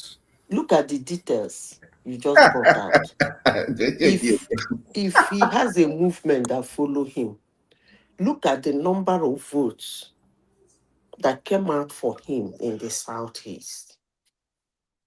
If that vote was actually for him, the moment they hear he's in ADC, it will be mass exodus to ADC. Maybe because we have not been following not necessarily now. Not necessarily, because even when he was at Labour Party, the abundance of his followership never registered with Labour Party now. One man. I will keep saying this. Peter Obi is a political non-grantor. No, he's not now. The figures don't tell us that. See, the noise around him is something that I will say, okay, I will use the example of these boys doing this thing for Tinubu, whether they call it City Boy, whatever. That is a different way, but in that same limelight, that's the way Peter Obi came out. From being vice president to Atiku, and then coming to pick a Labour Party this thing. But what happened, he could not harness it. And he can't harness it because it's a situational, circumstantial happenstance. No, it's not. But if you people call me politically naive, if he goes to Labour Party this time around, and pick their ticket as a presidential candidate, then let them do that for corner. It's going to be very interesting, don't you think so, woman? No, it will be interesting. Let me tell you why I feel Peter Obi has political cachet. So you are saying his people have not followed him into the ADC, but his people are not with him in any political party. They are with him as an individual ideology. They view Peter Obi as an ideological sort of a leaning, and that's really where their interest is. So they're not so much interested in the politics. I think you're reading what people are writing online about him a lot. No, that's what the political landscape is now. But you confirmed what I was saying by saying he has never won any seat.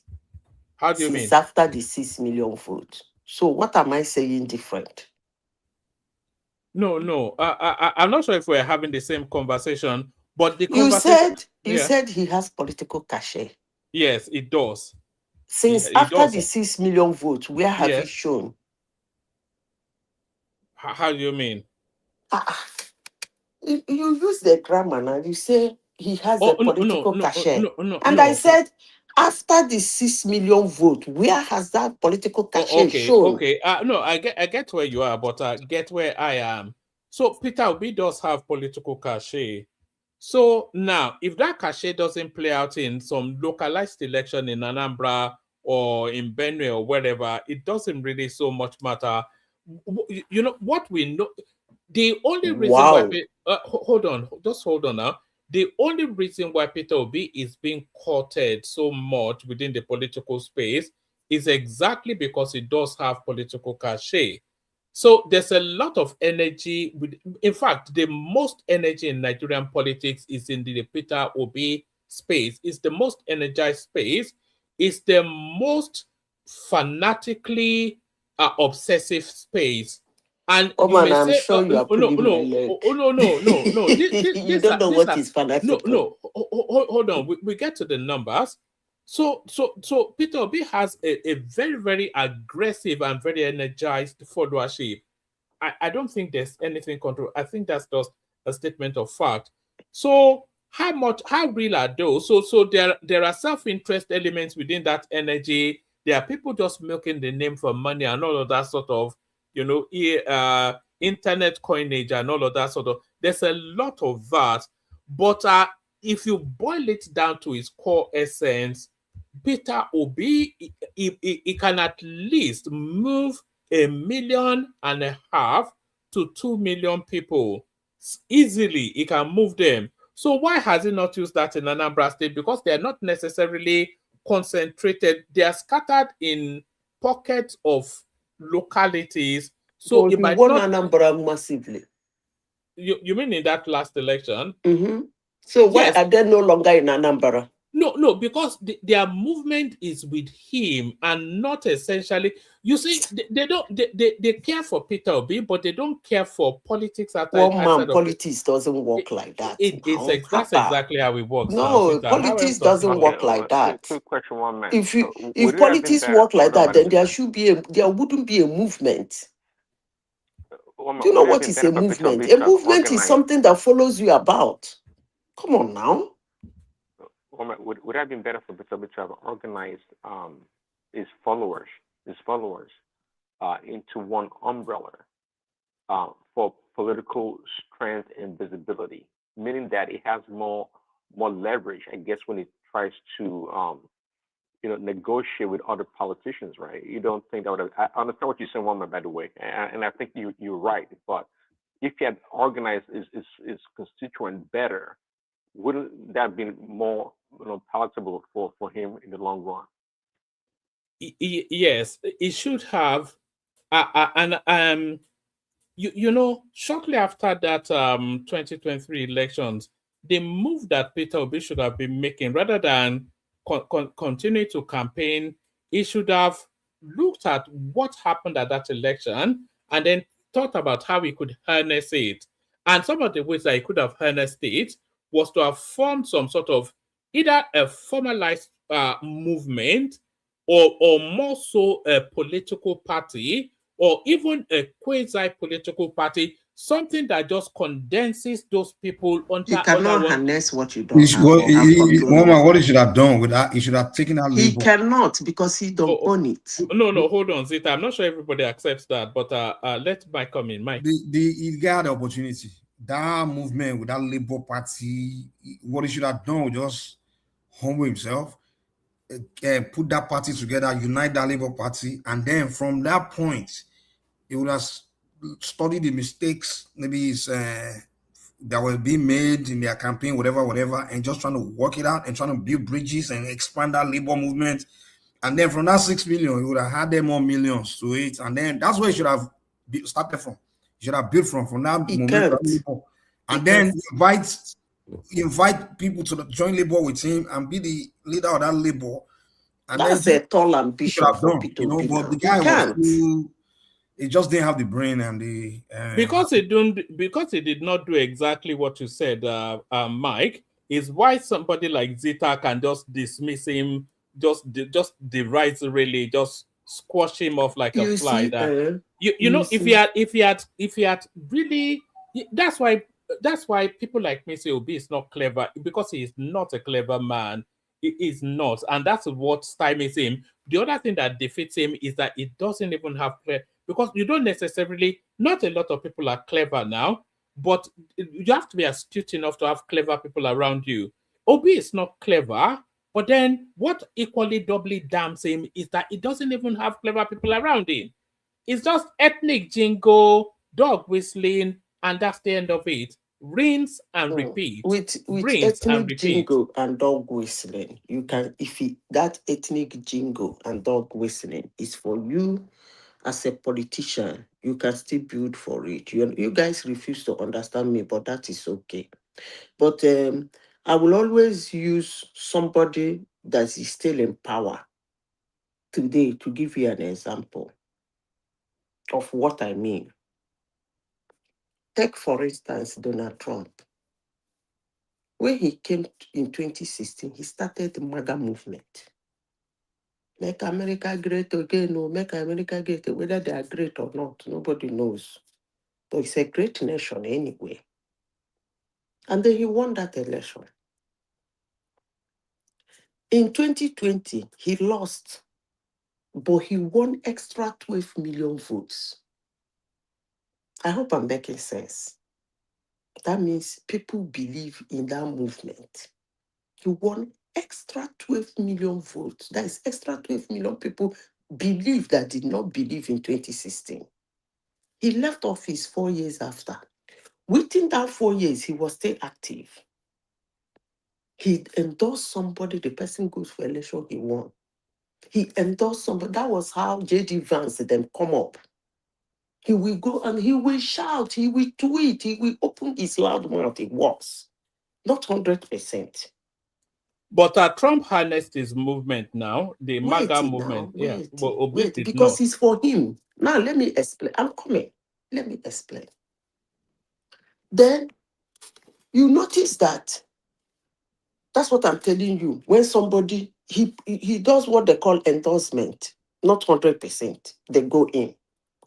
Then sometimes when he is not on the ballot and he's not campaigning for people, he loses numbers in his party. That is somebody who owns a movement. So what do?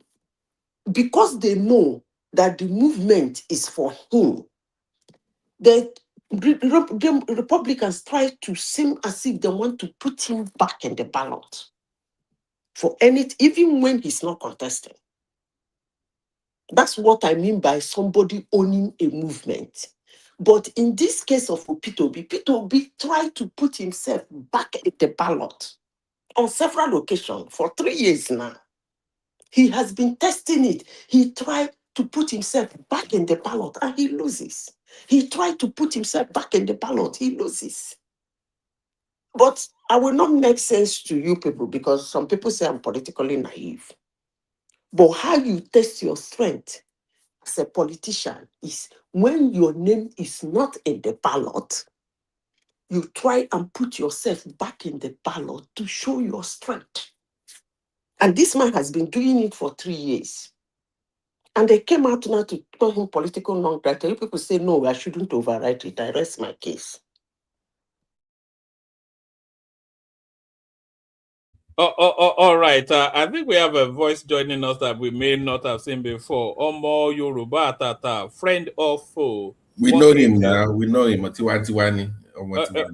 Has he been here before? It comes for the late after hours. Oh, he's one of your people. Yeah. All right. But you know. All right.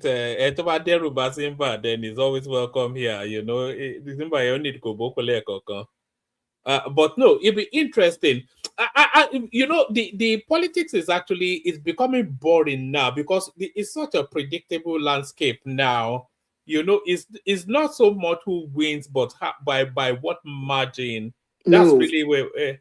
woman, the only thing now you can see, but you refuse to see it, is that there is no politician for the past 3 years has put himself in ballot and show strength. That's why everywhere is quiet. It's as if one man is running this election. Because for 3 years now, politicians from here and there have tried and struggled to put themselves in the ballot, to show strength, to show movement, to show clout, but it's not working. So it's same as if everywhere, whatever, the only one man that is on the ballot now, as long as I'm concerned, unless things Actually, change. that is true, Madam Zita, what she said. Obi was the exciting, feature in the last election. Now look at it. Look at the landscape right now. The same old people. Nothing new. Rufai is there. Atiku is there. I mean, it's the same people. So maybe that's why there's no excitement. But is that a good thing, though? Is this One man? What I notice is that when you mention Obi, most people who support him probably will not vote. Doesn't follow his clout. We lose their sense of reasoning. But as I said before, it's only one man that is in the ballot so far. I think Obi had his run 2023, and that hype, that this thing, that momentum and stuff, he can never get that momentum back again, because I don't see him going head to head with Tinubu. It will just 2023, it will not work. Even if they say, okay, let's South, it's the turn of the South, so let them collect tickets, so let's give it to be a rally again, rally around him. It just will not work, because the APC is just too strong at the moment, and they will never lose to ADC. It will just be a shame, So everybody will work hard to make sure that APC gets back into power, and but OB is just. Like I forgot your name, the lady, but like you said, he has. Zeta. Yeah, Zita. The thing is, you're very correct, because the way Obi is. I would be surprised if we even carry 1 million votes. I'm telling you, because now that people that voted for him, the Southeast, they now City Boy movement now, majority of them. So who will now say they want to vote for ADC? Maybe ADC might collect one state in the Southeast. Maybe, I don't know, but it will be very, very, highly impossible to collect like 4 or 5 states in the Southeast to go for Obi. So and the thing with Nigerian election is, 1 hour is a very, very long time. In 1 hour feels like 4 years. It's a very short time. I mean, long time. How did they say it in Nigerian politics? Because anything can happen. Even 1 minute, anything can happen. So I mean, beating Tinubu will be very hard. The only person in Nigeria right now that can sort of face Tinubu is Atiku. But Atiku doesn't have the will. If you listen to what Tinubu said the other day, he said Atiku, how did Atiku, a civil servant, made money? You've even failed your first code of conduct of civil servants. You should not be that rich. When he had problems, he said Atiku ran to him. And so many other people that they had problems with them, they ran to him. So who are these people that now they would want to come out and say they want to run again? Come on, he said, look, he has the experience, and he has the ability to overpower these guys, because he knows them. And while those days when Obi was working with Abacha back then, when everybody was running away from Abacha and going into exile, Obi was enjoying. I don't know why he wasn't gathering intelligence and experience and all that stuff for today. So someone like Tinubu will not gather all that experience, put people in position. Like Zita said, like this is Obi is not a kingmaker. Tinubu is a kingmaker. You understand? So all those Cardoso and Edu, all those people, they are his boys. Yemisho or Shibaju. I went to listen to his speech that he gave in Abeokuta. That speech was, if you listen to it and you take time to digest the word that he says, it's just he talks in parable and he talks for you to understand and not to understand. You just have to go and listen back to it. But it's in Yoruba. But I mean, the words he was saying, it's just, it was, the way he said he spoke to Buhari, don't make sure you don't do this, don't do that, and when he got there, he didn't ask him for anything. He didn't ask him for any ministerial position. He didn't ask him. The only thing that Buhari asked him was to give what's it called? To give him one name as vice president. That he said he will not be able to. He doesn't want to do it, but he will give him one person. And Buhari said, "Give me 3." He said, "If I give you 3, I'm opening the door for thieves now. So I will give you 1. You go and find the other one that you think." And he put down Yemi Oshibaju. And the person that he even put down said he won't try to betray by running an election. I don't know what going into that one. That one is just a disappointment. Despite the fact of marrying Awolowo's grandchild. Like, there are some things that you don't do. But in brain, I don't know where in brain they go do that kind of thing. I will push and say, "Man, go wrong with the devil." The devil made me do it. Well, the devil will be flogging him now, and that's part of the legacy that we'll never forget.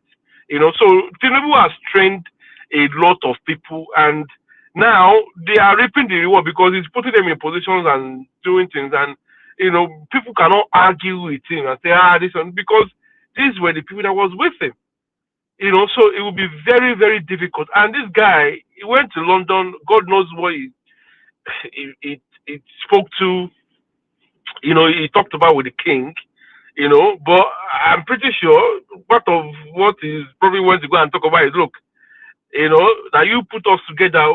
Now we put us together. So, we are going to a different direction now, maybe regionalism or whatever. So whatever decision we make now, you just have to accept as our grand patron that you guys are, because I don't think he wants to carry out the same coup that Nigeria did in 1960 when they were through the queen then, and they said they want independence. So he is trying to do things in a way whereby, he's probably giving the British people heads up of what he's about to do. But that guy can never predict what he wants to do. But I know, I kind of have a feeling that there is some form of regionalism coming back, but it's not something that's been spoken of like that. But it's part of his plan, and that guy has a plan, and he will fulfill his plan, and that's the thing. And people that are against him, that are saying this and that, saying that, look, I don't. It doesn't even feel like there's opposition. Like I think was it yesterday when I was watching on channels when they were shouting Kwakaso Obi. I was like, why are you shouting Kwakaso on Obi for? It's Kwakaso and Obi on the ADC ballot. Can you hear me? Can you hear me? I can hear you. So the opposition, why do you think they keep blaming Tinubu? Like because they will say is the one sabotaging Labour, is the one sabotaging ADC, is the one sabotaging everything, but nobody actually does on their own failure or incompetence. Why do you think that is? Because it's like if anything happens in Labour now, they'll say it's Tinubu. If anything happens in ADC, they'll say it's Tinubu. But because they are seeing his activities now. But is it all that? What about their own inability? He's asmarting them. That's why they're pointing fingers at him. No. But you should see that coming. Is my point. You should know it's going to meddle in your politics. That's something that you should see coming. So why can't you then plan ahead of time? That's if you have the capacity and capability to They don't even exactly. They don't even have the capacity or the structure to do it. They are too ambitious, all of them. So It's if just them like being you too ambitious, saying. It's just like you saying. Sure, it's two Nigeria that is speaking. It's just like you saying that Oyibo come your land, come collect this, collect that, collect that. It's the same thing because you didn't have the capacity and capability to fight him off your items or your product or your goods. It's weakness. All right, guys, we'll be taking it to the back in about 5-10 minutes or so. Anybody that wants to come in still to be at the back end. The super chatters are Abe and Ola. So but carry on.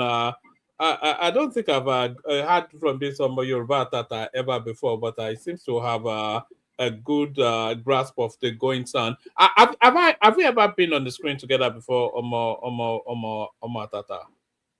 we've been together now. Remember when we spoke about? I think the last time was when we were talking about Igbo and stuff. Oh, and right. Simba was not very happy. All right. Okay, I remember now. Igbo is now city boy. I mean, you can't blame Igbo because I mean, it's somebody that the person that rescued you, that gave you, that lifted the wanted bag from you, and open on your bank account that runs in millions and billions of naira. So it's that you have. Even now the Canucks will be doing obedient too. Right now we're doing. Of course. So that and the thing is, what Showore said and stuff was saying, Nnamdi Kanu rejected this thing. Igboho rejected an offer that was offered to him by by that devil guy. What's his name? That chief of army staff. What's his bloody guy's name again? I can't remember. Burutai. Burutai gave him open check. Write the amount that you want. Brutai. I they tell you, confirm. Open check for him to back down now from what he's trying to do. I struggle to believe that. Brutai rather shoot you before you even find your money. Sir. I'm telling you, Brutai went to Benin Republic to have a meeting with him. Gave you money for what? To stop the Yoruba nation agitation. Of course, now. So a lot of people went there. Even people went there. How much did he give Pito Nnamdi Kanu before he came and do Egweke?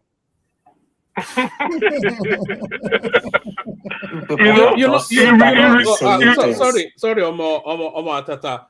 So Nnamdi Kanu also tried to sell that storyline that they gave him endless millions. That he should just take the 5. They gave him millions. He said they gave him money that he should just take the 5 Igbo states, but he said no. I have to take everything wherever they are. Do you remember when he was selling that storyline? Yeah, oh God. Igbo was offered a lot and he refused it, but underneath, is there proof to that? I don't want to say how I knew, but he was offered. You want to say how you know and you want us to believe it. Come on now. You don't have to. That's fine. But he was offered a lot of this thing Bible, but he refused. Look, your people offer him money when they can pick him up. How can they pick him up? The day he got arrested, right, in Benin Republic, there was a plane that was already there to pick him back to Nigeria. Nah. But the story is long. Let's just, at least it wasn't. We stopped it, and that didn't happen.